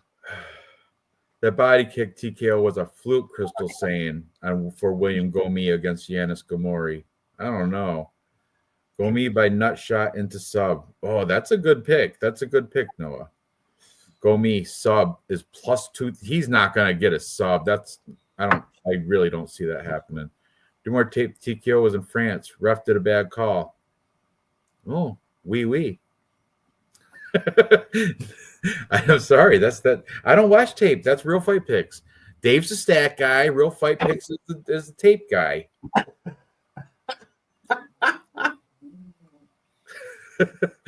Gomi had 0 finishes in the UFC. What was that one? That Yanis Gamori. That's a finish. That's a UFC fight night. And see the height, and look at the length too. Look at from shoulder to finger. Look. I don't know what Tapology says, but it looks like he's got like 5 inches of reach on the boy. I'll check it. Hang on. This is worthwhile. Only 3 inches, but only 3. Way more. Tapology is not always right. More. Wait a second. What does the UFC say? Hang on. Let me just double check this shit. Where am I? Draw King Hyder. Nope. Sorry. Apologies. Fight simping is so 2022. It's matchups, stylistic matchups. I'm still on the fence. I'm leaning Gomi by decision. That's my pick, but I could be swayed to take Hyder. I told you he's my pick in the unranked contender fighter or contest. Sweat and bet in MMA. Hyder is higher IQ, higher skill set, and stronger fighter than Brito, who gave Gomi trouble. Yeah, but Brito's a beast. I reckon Hyder gets decision knockout. That could happen. I don't know. But what are you guys thinking? Where were we at? You know what? I interrupted. Nothing. You're saying you're picking Gomis. I am. I hear you. Okay. My picks. Pick one. Yeah, you, Dave. You. Oh, it's me. Yeah, we've already picked. Oh I shit! did. I picked Hyder Emil. Strike land per Oh, you minute. picked Hyder Emil? I'm picking him. That's my pick. Okay. Let me jot that down. That's good. Hey, sweating and bets made me feel that anxiety that I was talking about. He took it away when he came up because I was like, "Damn, dude, you're really bashing Hyder. You're really talking up Gomes." But he comes from the Rat Pack, Gilbert Melendez. I have respect for that camp, and I'm gonna give it its respect until Gomes goes in there. Because honestly, I look at Hyder Emil as the true MMA fighter. Gomes is to me is just some guy from France right now. Hyder Emil comes from like an actual. I mean, Gomes might be at some MMA Masters, MMA Lab, at some good gym. MMA Factory. That's with Cyril Gahn and Alan Boudreaux. I don't know why I said that name, but bro, see, that don't count. That don't count. That don't count. What? Nasruddin Imavov. He's at the Fight MMA Fight Factory. It's that. No, but didn't he go to like gym, that Ferdinand Thailand or some shit? What's that? Didn't he go to like Thailand? The guy you just mentioned. I'm looking at his Instagram right now. I'm seeing 1 day ago. He's at MMA Factory. There's Cyril Gahn right there. There's everybody, the whole team. They're all hyping him up. They're all big hype thing right on Instagram right now. Oh, it's getting me hyped up looking at them. They're all speaking French. I don't even know. I feel right like this there. fight, that's it. Look at them. Watch and go crazy, guys. Go crazy. Yeah. Get him. Row. Look at Cyril Gahn. Row. Doing the cat claws. Ooh, doing the neck. Kill him. Get him. You get him, William. Go me. Go. Dude, Gomes is big. Go me. That whatever. I feel like the better striker though, like the more volume will come from Emil. I think he could win like a boring decision. Oh, we're gonna find. Or knock him out. We're gonna check Emil's hype too on his Instagram now because this is what we got to do when we're on the. Yeah, there's not a wrestling in him. Let's see if Hyder Emil's got any type of ground game in his. Let's see if he's got any type of anything on his Instagram. Let's see if he's got an Instagram. But he's rolling with some good people. El Nino. He's got that jaw. You're right. He's got that like that square jaw. I love that. He's looking at Aztec, matching Aztec-y gear. I love that. And that's Raul Rosas right there. Yeah, I can tell by the hair lip. That's a great training partner to mimic Gomes, even though he's little. Even though he's smaller. That is I took my first 50 grand. I bought my mom a minivan. Because I'm only 18, I can't even drive it. Raul Rosas, what a chump. Anyway. That's just a speech impediment that he's making money off of. Because his hair lip. Anyway, yeah, I can see an argument for both sides here. But I'm sticking with my first gut feeling. I think Gomes is going to last him and get the decision at the end. And I like the Cyril Gahn hype, the William Gomes, hype video from MMA Factory. Loved it. Okay. So looks like Dave, what are you doing? Oh, you don't want to know. He's picking Hyder Emil. That's fine. Because of the volume. Pump up the volume. He has more volume. He does. He's the better striker. Allez, go me, allez. He's got more volume. He's got strike time per minute 6.31 versus 2.69. Strike of Jordan 2.23 versus 1.60. The volume is going to be on Hyder. On the ground, 0.64 versus 0.78. Pretty much a wash, but submission average 1.9 versus 0.5. Takedown accuracy is the same. Takedown defense is the same. I'm not going to fucking do anything. But I like Hyder here. And I'm going to fade the French. And as far as it goes, Hyder is plus 170. Not a parlay bet in any way, shape, or form. But, I'm going Emil. I'm picking dog here, dude. And I'm picking dog on Tapology. Who is the dog? You're the French. Oh, I'm Hyder going with the Emil is the undefeated dog. American. Fuck you, Trump. I'm going with the undefeated American, Hyder Emil, at plus money. Hyder Emil is American. That's what I'm saying. I'm going for the undefeated American at plus money, plus 170. I hear you. I'm fading the French surrender flag. Let's go. We're all Americans here, boy. Let's go. Not Dave. David, yes. What? You haven't been paying attention. He's North American. Dave knows what he is. North American. Oh my God. Burrito swings like a wild man. Let's not get started here, please, because I will go fucking red. Yeah, why? Oregon, Washington, Vancouver. 51st state. All right. Ready? Moving on. Next we have this one. This is actually this one is a tough one to pick. We have Nasrat Haqparast. He's a 2-1 underdog, 17-5. I think he's most famously known for his split decision with Israel Adesanya back years ago. That's what I remember him most for. Was that him? No, it wasn't. No, it wasn't. It was his Gastelum. It was his lookalike. It was lookalike Gastelum. Let's look up Nasrat Haqparast's stupid resume. Refresh my memory. I know I've never been impressed with him, but he did. There was a time when he was like, he was look out for this guy. He's hype. Look out for him. Let's see where that sea of green is. Oh, recently. Okay, he beat my man John McDessie. Me and Real Fight Picks were big fans. Yeah. Then he beat John. Yeah. He beat Landon Quinones, Jamie Malarkey. That's a good win. That was fight of the night. That was knockout too, round 1. Fantastic.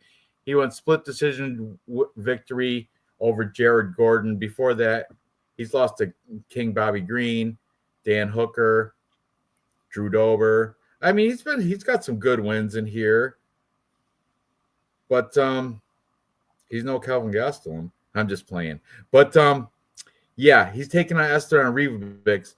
Now, Ribovics is 14 and only 1 loss. The Argentinian fighter.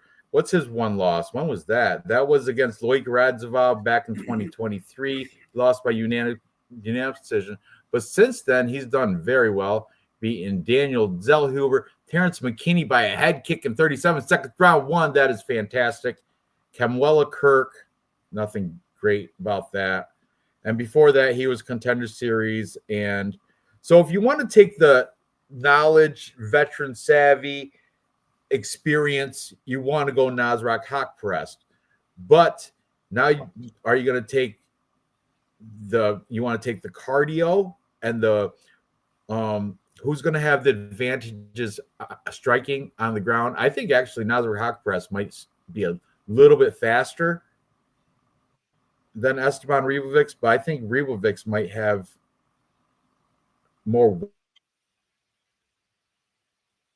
I didn't get to watch tape. And he's got power. Look at the KOs he's got. 7 wins by TKO. He's never been knocked out. He's never been submitted. He's got 5 wins by submission. Yeah, I think Ribovics is the more well-rounded guy. Like he's stronger in every area except for maybe speed. Oh, because look at Haqparast has 10 wins by KO. He has got knocked out 1 time. He's got 1 loss by submission. On the ground, though, he has 0 submission wins. So you would imagine if it does go to the ground, Ribovics, the Argentinian, will have an advantage there.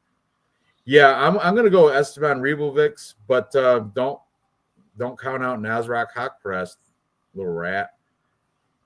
Yeah, he's training at TriStar as well, too. But I don't know. What do you think, Real Fight Picks? What do you think about this? I'm gonna go with the size on this one. I'm gonna go with Ribovics here because he's not only the more technical striker of the two. I don't think this fight hits the ground at all. The only reason Ribovics lost to Loic Raz, but whatever the fuck, is because he took him down 11 times, and that's a lot of times. I don't think Haqparast is that kind of guy. He's going to want to stand. And I got Ribovics by unanimous striking decision. The size too. Look at them. Look at the difference. I know he's always been Nasrac's always been the smaller guy, but he performs. He's all right. He's like Afghani born German. That's now it's weird bringing up, but yeah, I got Ribovics there. Look at Lana Quinones. He made it close with Nasrac. Malarkey gets KO'd by a breeze. Esteban coming off fight of the year candidate, so I think Esteban is the side being pushed here. Yeah, I think so as well. Gordon was a robbery too. He was being hurt. What do you think, Dave? All right, strike time per minute. Nasraq 6.15 versus 7.53. Fuck me. That's a shit ton of strikes for both of you motherfuckers. Holy shit, that's a lot of volume. Strike from Jordan 5.65 versus 4.95. Advantage Esteban on the volume and on the defense. Well done. Takedown average 0.28 versus 0.64. Advantage Rubik on this one.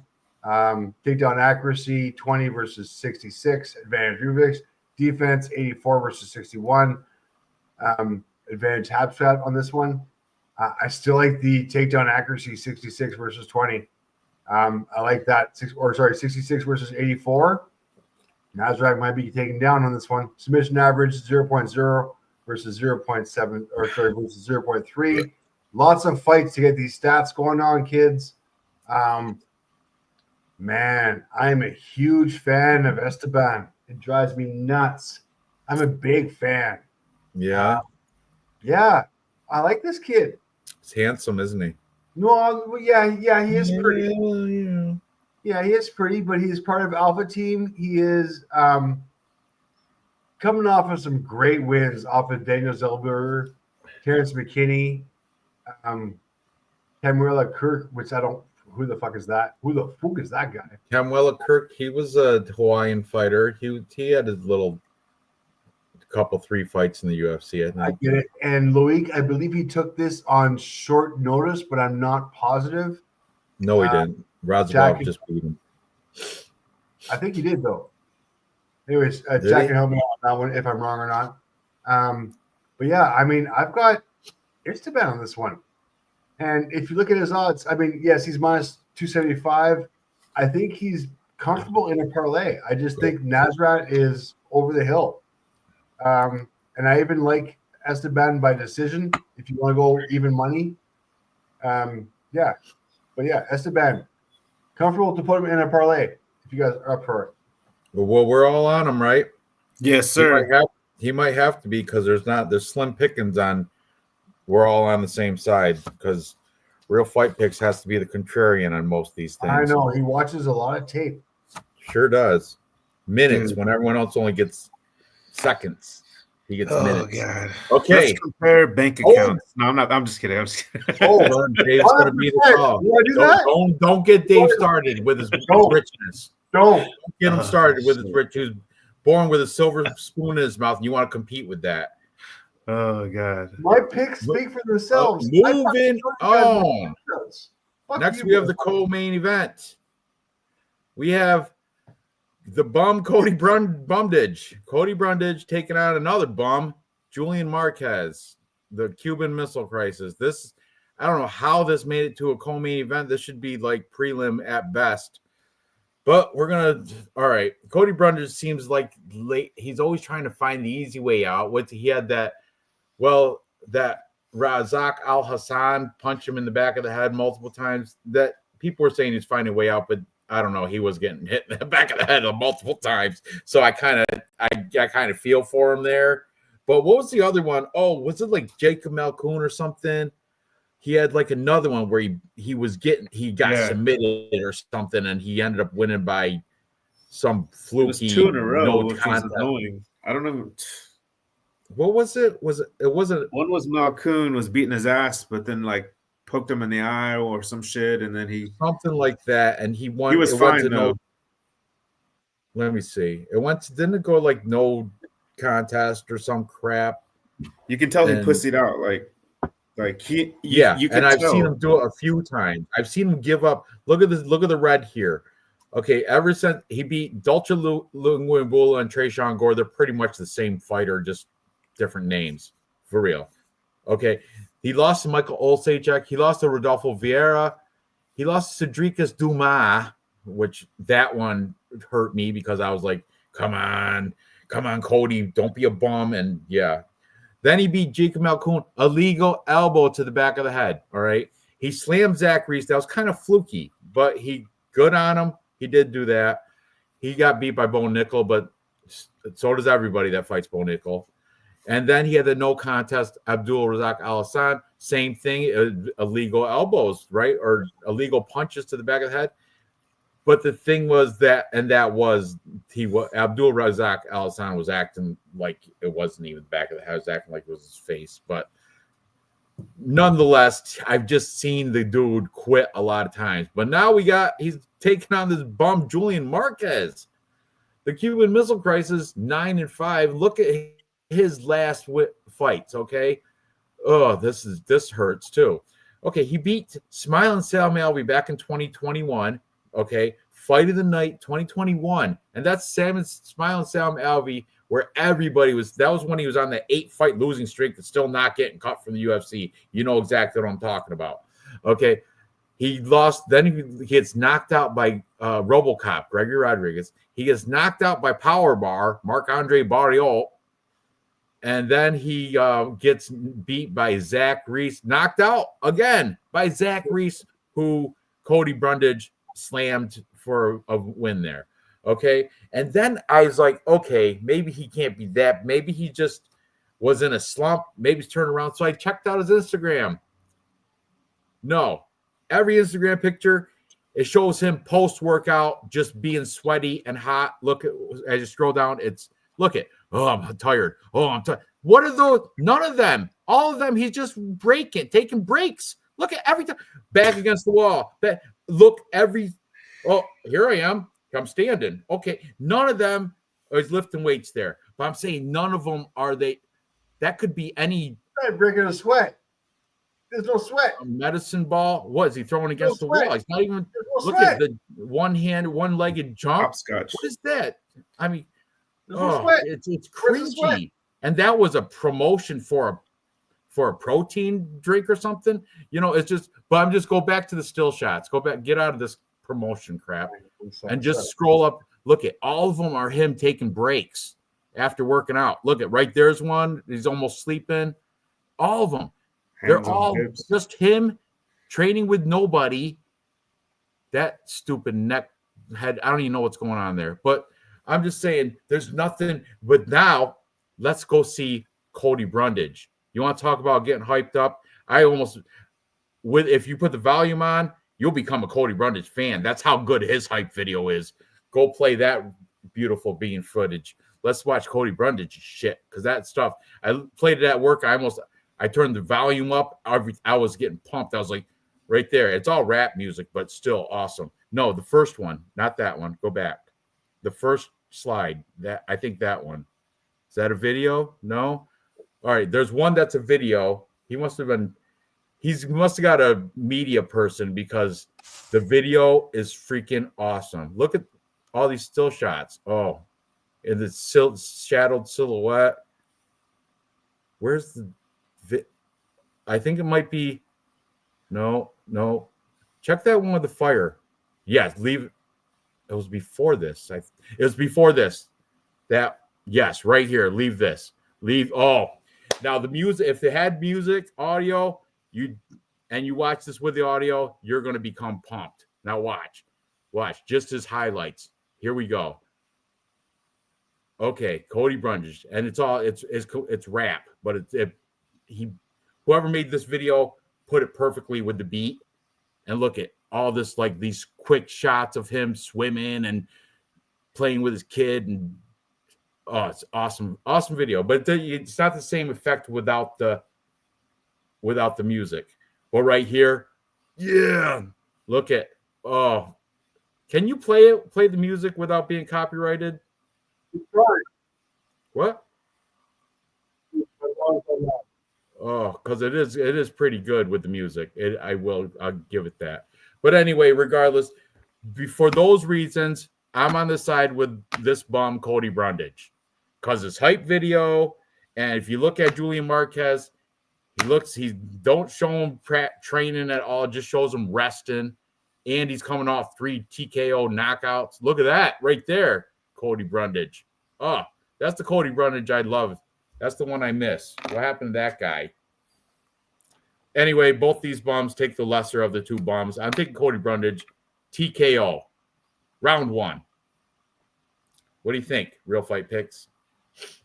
Man, if I could ever use a pass, I almost don't even want to make a Papology pick for this. Then you'll automatically lose. Oh my God. Flip a fucking coin. Honestly. No. Pick a fighter for. Oh, pick a fighter. Yeah, this is a fucking definite fucking. The face-off's a little bit intimidating because you got sleepy-eyed.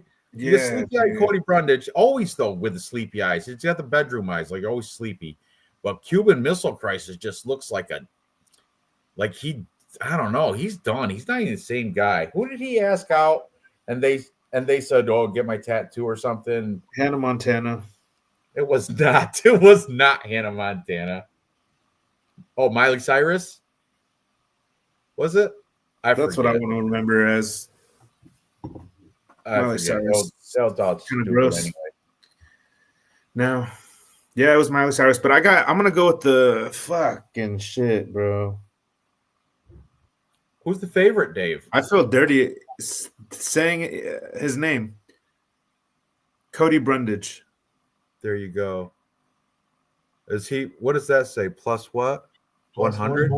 He's even money? Yep. The line moved greatly. Julian Marquez, I wrote down earlier in the week, minus 170. And already I'm taking Cody Brundage just because of the hype video. Plus 145 he was. Now it's even. A lot of people must have watched that fight video and threw a bunch of money onto Brundage. Okay. I'm way back on the things. All right, Dave, give your breakdown. Wait, real fight pick, you're taking Brundage, right?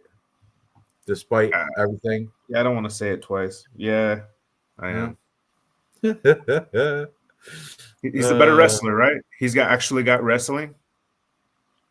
He's got the tattoo of the USA Wrestling All-American tattoo, but I don't think he was ever an All-American. And he's supposed to have good wrestling, but you never see him use it. Except for that one slam against Zach Reese. That was the only time. That really wasn't wrestling. That was pro wrestling. What do you think? What's that Brundage wearing on his arm at the face-offs? Yeah, what was that thing? It looked like a forearm. Look, you see it right there. What is that? Oh, you know what that is? Fucking gay. That's what that is. That's fucking gay. That's stupid. I don't know why that's on there. He's gonna use it for his excuse tomorrow. Yeah. Kinsley. Who is Kinsley? Oh, that's his daughter. Oh, is it? Yeah. Is that what it says, Kinsley? Or is that? I don't have my brightness up because my glasses will reflect the light, so I can't read that. That says Kinsley on it. So whoever Kinsley is, it's an homage to Kinsley. Yeah. Black armband to Kinsley. No. Awesome. Okay, anyways, let's go over stats real quick. Cody Brundage, man, smaller guy, younger guy by 4 years. Strike time per minute, 1.64 versus 4.85. Ooh, Marquez is going to have the advantage there. Strike absorbed, 2.63 versus 5.06, both of which negative striking ratio. If this does go to the ground, holy shit, this is not going to go to the ground, is it? It might.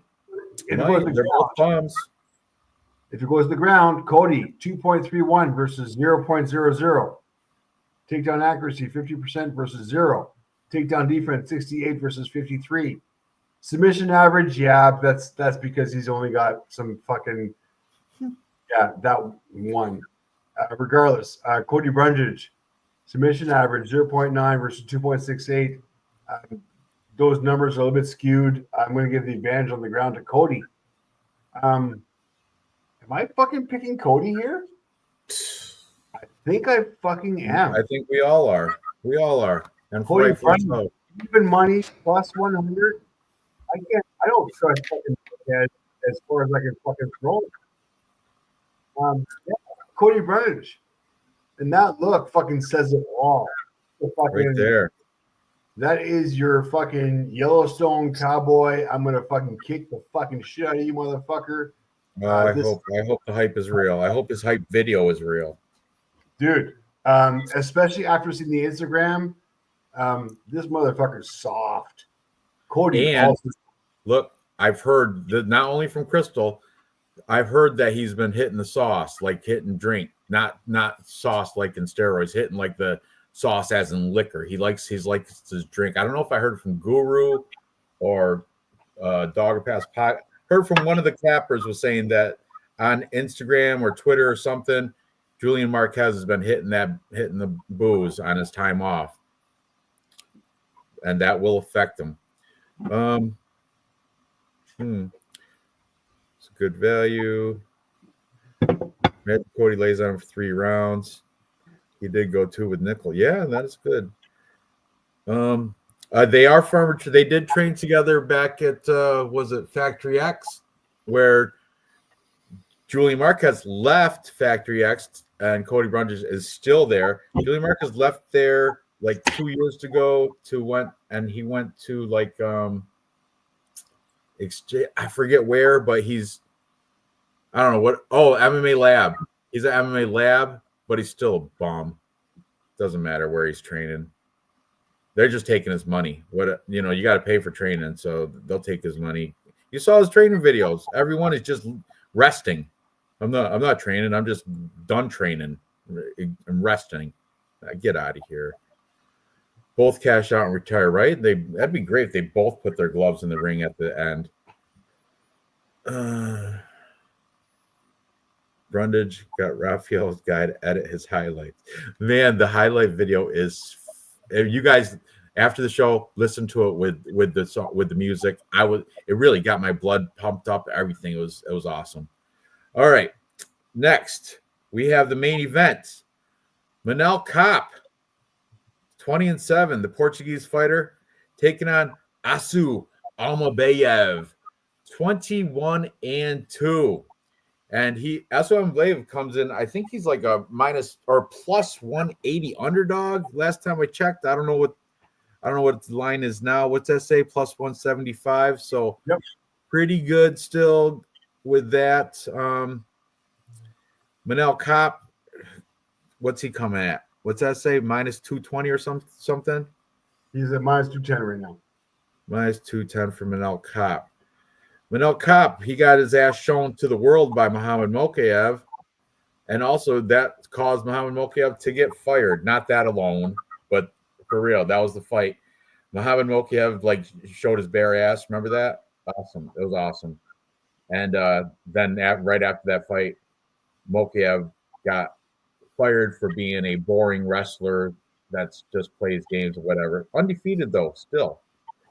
I think Aslan Belayev can use a similar plan as Muhammad Mokaev yet. I think he might be a stronger wrestler here. I think he might be able to get Manel Kape down and blanket cover him just to make it a boring, dragged out, win rounds by control time, which nobody likes to see it. And that's why Muhammad Mokaev got fired pretty much in the long scheme of things, because when you're saying, hey, they don't want to see wrestling, they want to see striking, and he's going out there and wrestling and showing everybody Manel Kape's ass and shit like that. Yeah. But thing is, Aslan Belayev, that's his fighting style. I think he's going to do similar to that. Let's see, 21-2. Oh yeah, ton of decision victories there. 9 wins by decision, 9 wins by submissions, only 3 wins by TKO. So his style is definitely on the ground, either submissions or coverage to get the boring control time win. But Manel Kape does have the better stand-up, so if he's able to defend the takedowns and keep it on the feet. You would imagine Preecaaap should be able to piece him up, Starboy, be able to piece him up and get the decision his way.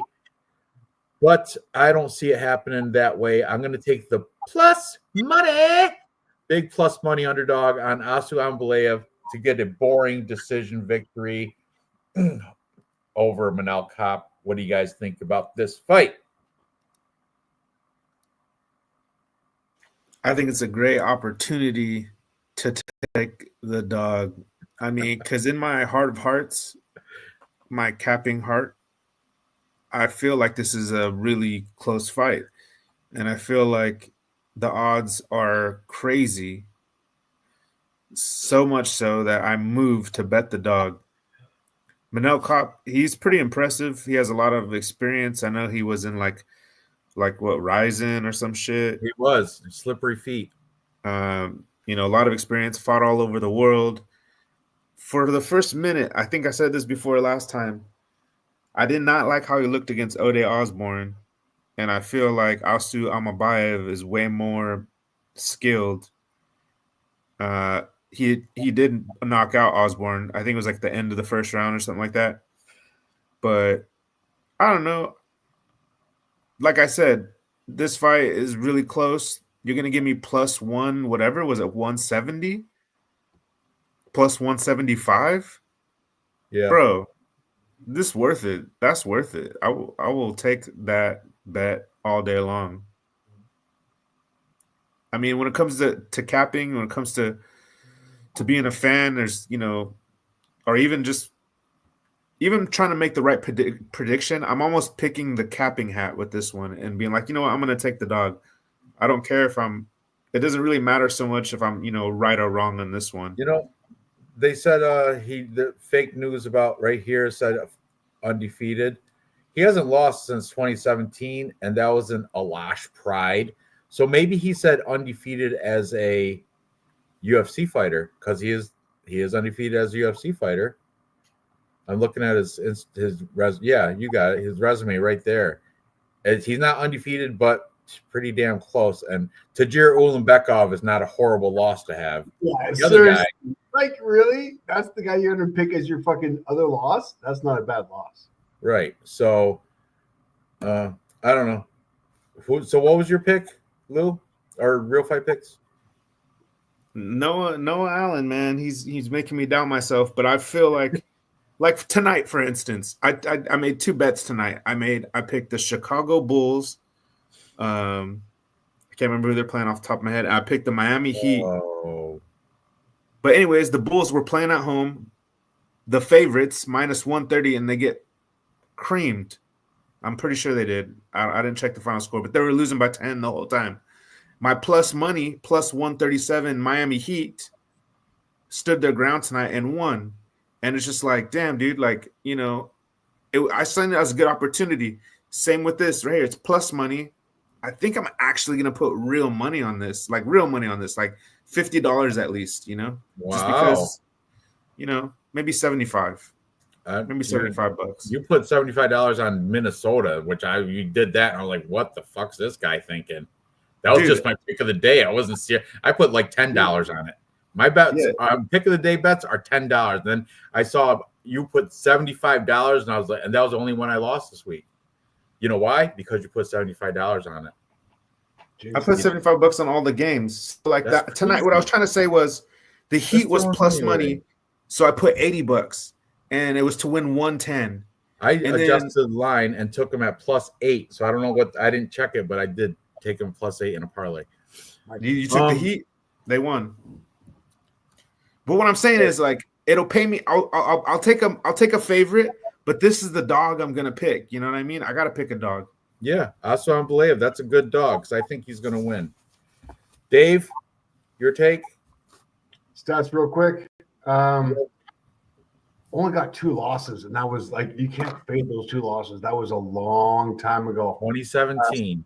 I know. Strike land per minute 5.05 versus 2.11. Advantage to cap on the feet. Strike absorbed 4.15 versus 1.02.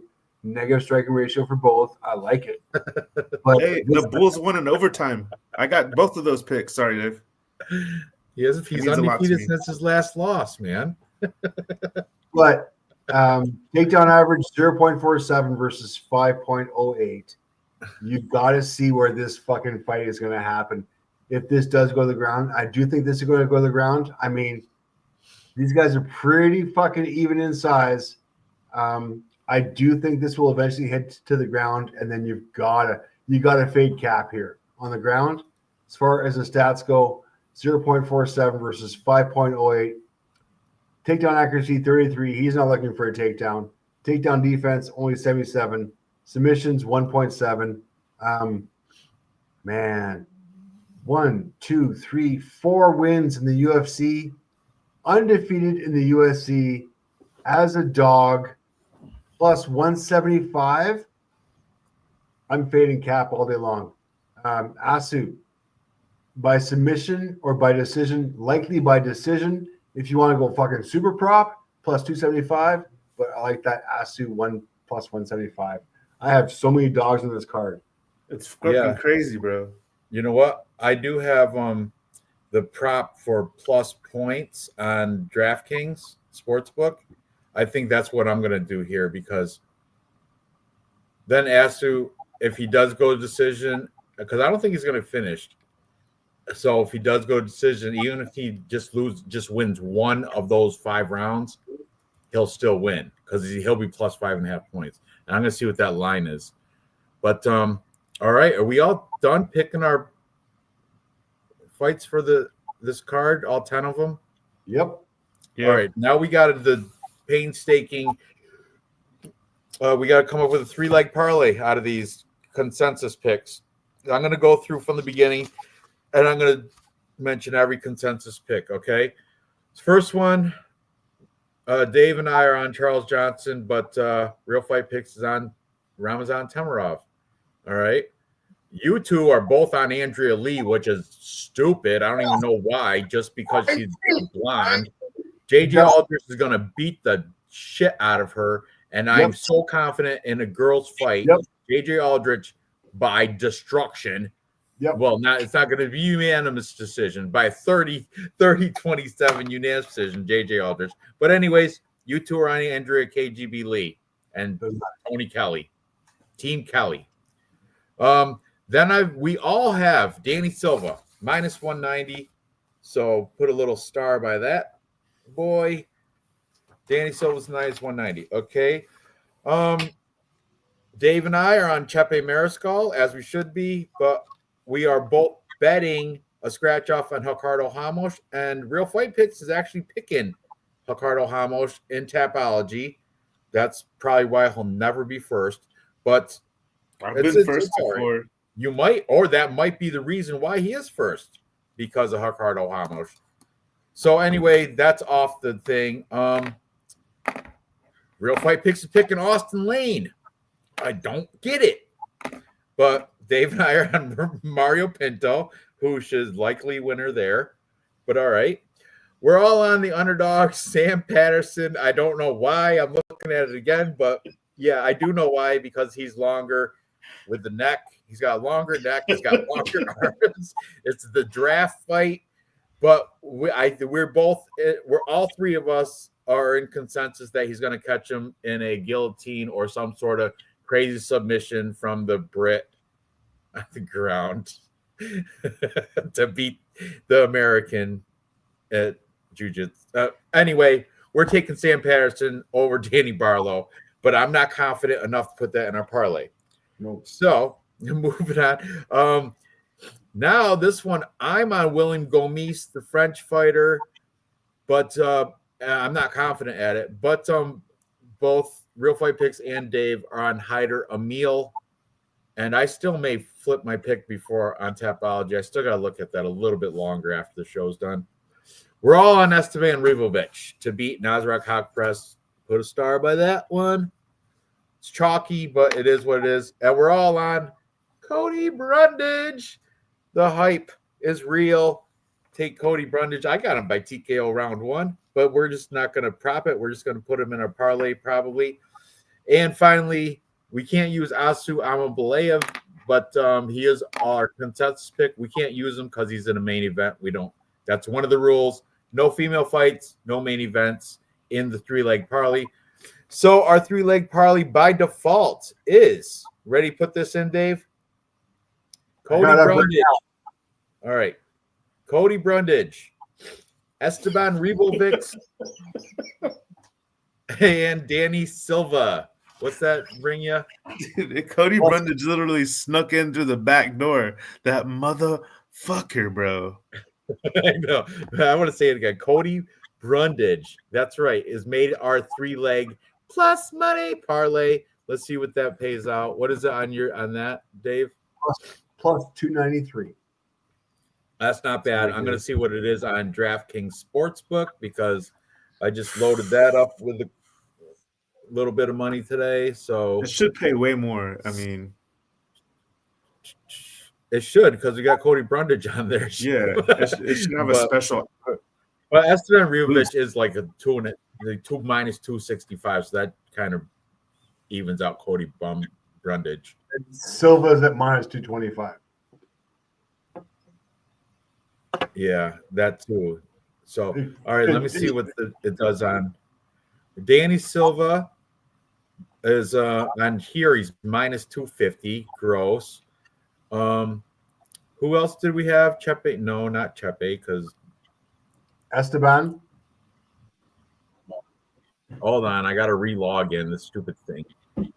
Stupid thing. Well, it's up there, bro. The fucking Bulls came back. Your parlay should win. Awesome. I hope it wins. I hope so too. That means if it wins, you win both your individual bets, right? Yeah, I won like $160 or some shit. 170. Sweet. 173. Last night I won on college baseball. NCAA baseball. I hit a 3-leg parlay, won a little money. All right. UFC. Yeah, I'm a D-gen, man. UFC. We got Danny Silva. Who else was it? Oh, Esteban Ribovic and Cody Brundage. So all three of them on DraftKings Sportsbook comes out to plus 268. Dave must use the boost or something. Did you? Dave? Comes up that way.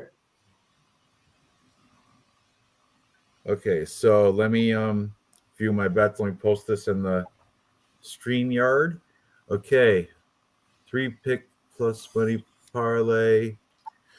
Copy. Crystal, I had a buddy who played highlight. It was all fixed. He was in West Palm Beach. He was a professional highlight player, and he used to tell me they used to fucking meet before the fucking games and like pick who won the games. So fade the fucking highlight. Crystal, don't do it. A lot of stuff is fixed. All of them. Tomorrow, that Danny Barlow fight is going to be fixed. That's what I'm telling you. What's the big trap? That and Chepe Mariscal. That's a trap too, maybe.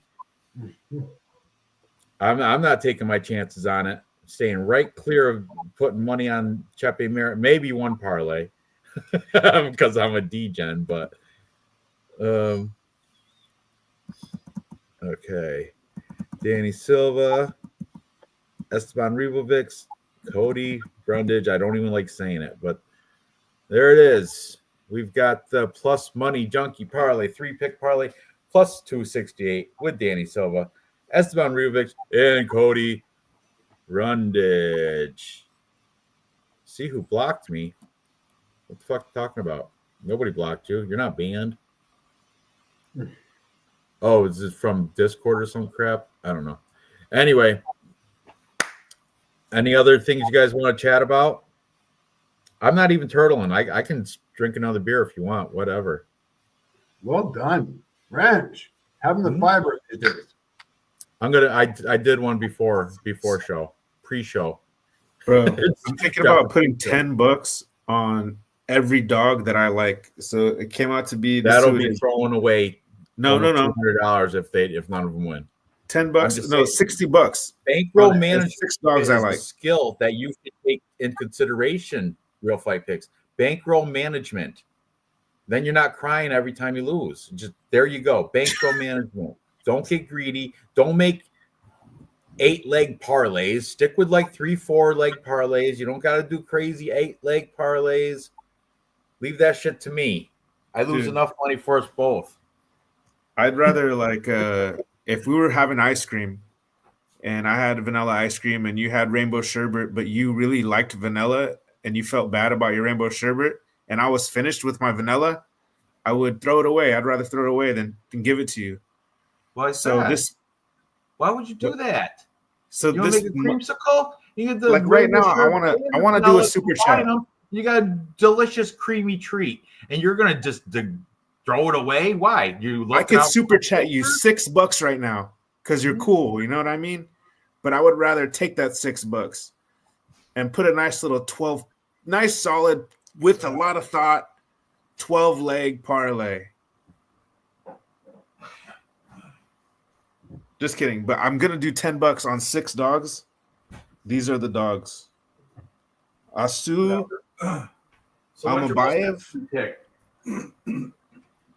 Your most confident pick. That's $18 right there, plus my 10 back.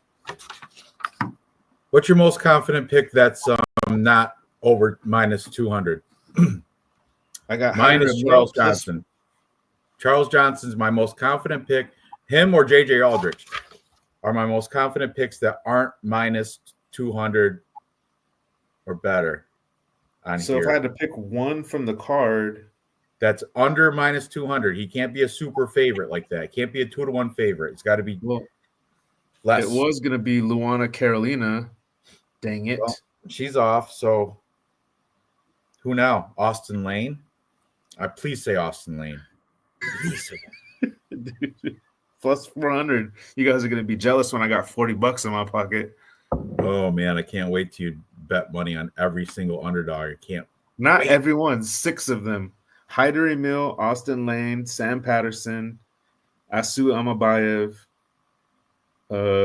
flirting with the Andrea Lee, but Timarov is one of them. It's hot tub time. Cheers, John. This isn't the card, Ranch. To be honest with you, there's no confident pick here. I'm not gonna lie. I'm not gonna sit here and act like I'm. I have one. You know, one of these lame ass, lying ass. Here's $50 of my own money. You put it on one fighter. You can't be. You have to be less than 200, minus 200. It's got to be. Who would you pick? Just like your pick of the day, under minus 180. Remember, that's what you said. Pick of the day has got to be under minus 180. Well, who is it? Hyder Emil? Oh, God. I'm looking at him. I'm not confident in Timarov that much, but I'll take the plus money. Not confident in. And there's only one that I have a choice. There's only 2. There's Julian Marquez, and that's it. Those are the 2 that are affordable, and I'm not confident in either one of those. So on this card, where did Dave go? He just took off. He waved. I think his neighbor's there or something. We're gonna close up anyway. We're pretty much done. I just wanted to hear your most confident pick, but you never even gave me an answer. There isn't. You want to pick? You basically asked me to pick between Marquez and Timarov. All right, so Tamarov's your most confident pick because do not pick Marquez. He's my least confident. He's my biggest fade. He's my biggest fade on the entire card is Cuban Missile Crisis Julian Marquez. If biggest fade on the card is him, I'll take Andrea Lee chances over Julian Marquez. Well, I don't know about that. But anyway, thanks guys for hanging out. Tomorrow, I guess Gerald Lynch said it got the time moved up to 4:30 Eastern, which I love it. Oh, it is 4 p.m. Eastern or 4:30, whatever, for the prelims to start. I like that. So thanks guys for hanging out in the chat. Best of luck tomorrow. Any last things you want to say, Real Fight Picks? Dave just ghosted everybody. He's like, see ya, my neighbor's here. Out. I'm not trying to alienate the chat, but I do 1 pick a day and 5 in a row, Ranch. I've hit 5 in a row. 1, 2, 3, 4, 5. You didn't do a pick on Wednesday. You got one wrong on. No, you didn't know 5 in a row, right? I did 2. Out of here. No, I did 2 today. yeah. You didn't see Well, the video with you me didn't and my do one daughter? on Wednesday. The Wednesday you made a bet on Minnesota for $75. You lost, so I considered that was your pick. You Was didn't that make a video or Wednesday? nothing. You didn't make a video. You posted a bet. That was the bet you posted, and you No, lost. that doesn't count because I didn't. That was your pick of the day. That wasn't mine. I just made a bet. We do have the tapes. I got a recording of every freaking video I did with the bet right next to the video. What do you got? Go watch my last 5. Today's Dude. pick of the day is and you wait like a minute, and then you'll say the Bulls, and then you stop. I'm like, what? Yours is My so 30 pick of the seconds day or less every single is time. Northeastern because they win after 2 p.m. the last 5 out of 6 days. Today, I'll say exactly how I said it today. Today's pick of the day will be the Northeastern Wildcats to beat the Iowa Hawkeyes at home because Northeastern's won 17 out of 18 night games at home, and that is why I'm picking Northeastern to win today. And I bet you they won. Did you check? I don't even know, but I bet you they won. Cash it. And then you go every time straight face. Good you luck. do it with the straight face, and then good luck. Good luck. That's how I ended. That's my thing. Good Dude, luck. my kid was cracking up, bro. You like scared her, and then she it's so That's funny. great. All right, come on. All right, I gotta go. We gotta get this. The belt is dangerously around your neck. All right. Kiwi, appreciate you too. Crystal, I appreciate all you guys. Yeah. I totally have. That would have been epic. Oh, it would have been disgusting. Would have been disgusting. Yeah. Anyways, I appreciate all you guys in the chat. I look forward to this every Friday. I can't wait till next week. Is there a sneak preview? Who's the headliner next week? I don't know. Some too. Oh. Is a pay-per-view? It's the pay-per-view, isn't it? Is it? It is. It's the let me see. Pereira, I want to say. Or am I ahead of myself? Oh, sweating and betting. Thanks for I've never welcome and thank you. I hope you tune in every Friday. It's just pretty much our core 8-10 regular people and then us 3 assholes. But we have a good time. And it is Michelle Pereira taking on Ankalaev Saturday, March 8th. That will be a good one. I don't want to preview too much into it, but man, that's tough. And also Gaethje and Fiziev is on that card as well. But anyway, all right. I'm going to let you guys go. Thanks. Best of luck to everybody. Noah, Crystal, Kiwi, Sweating and Betting, all those guys. And there is Real Fight Picks. All right. Take care. Out.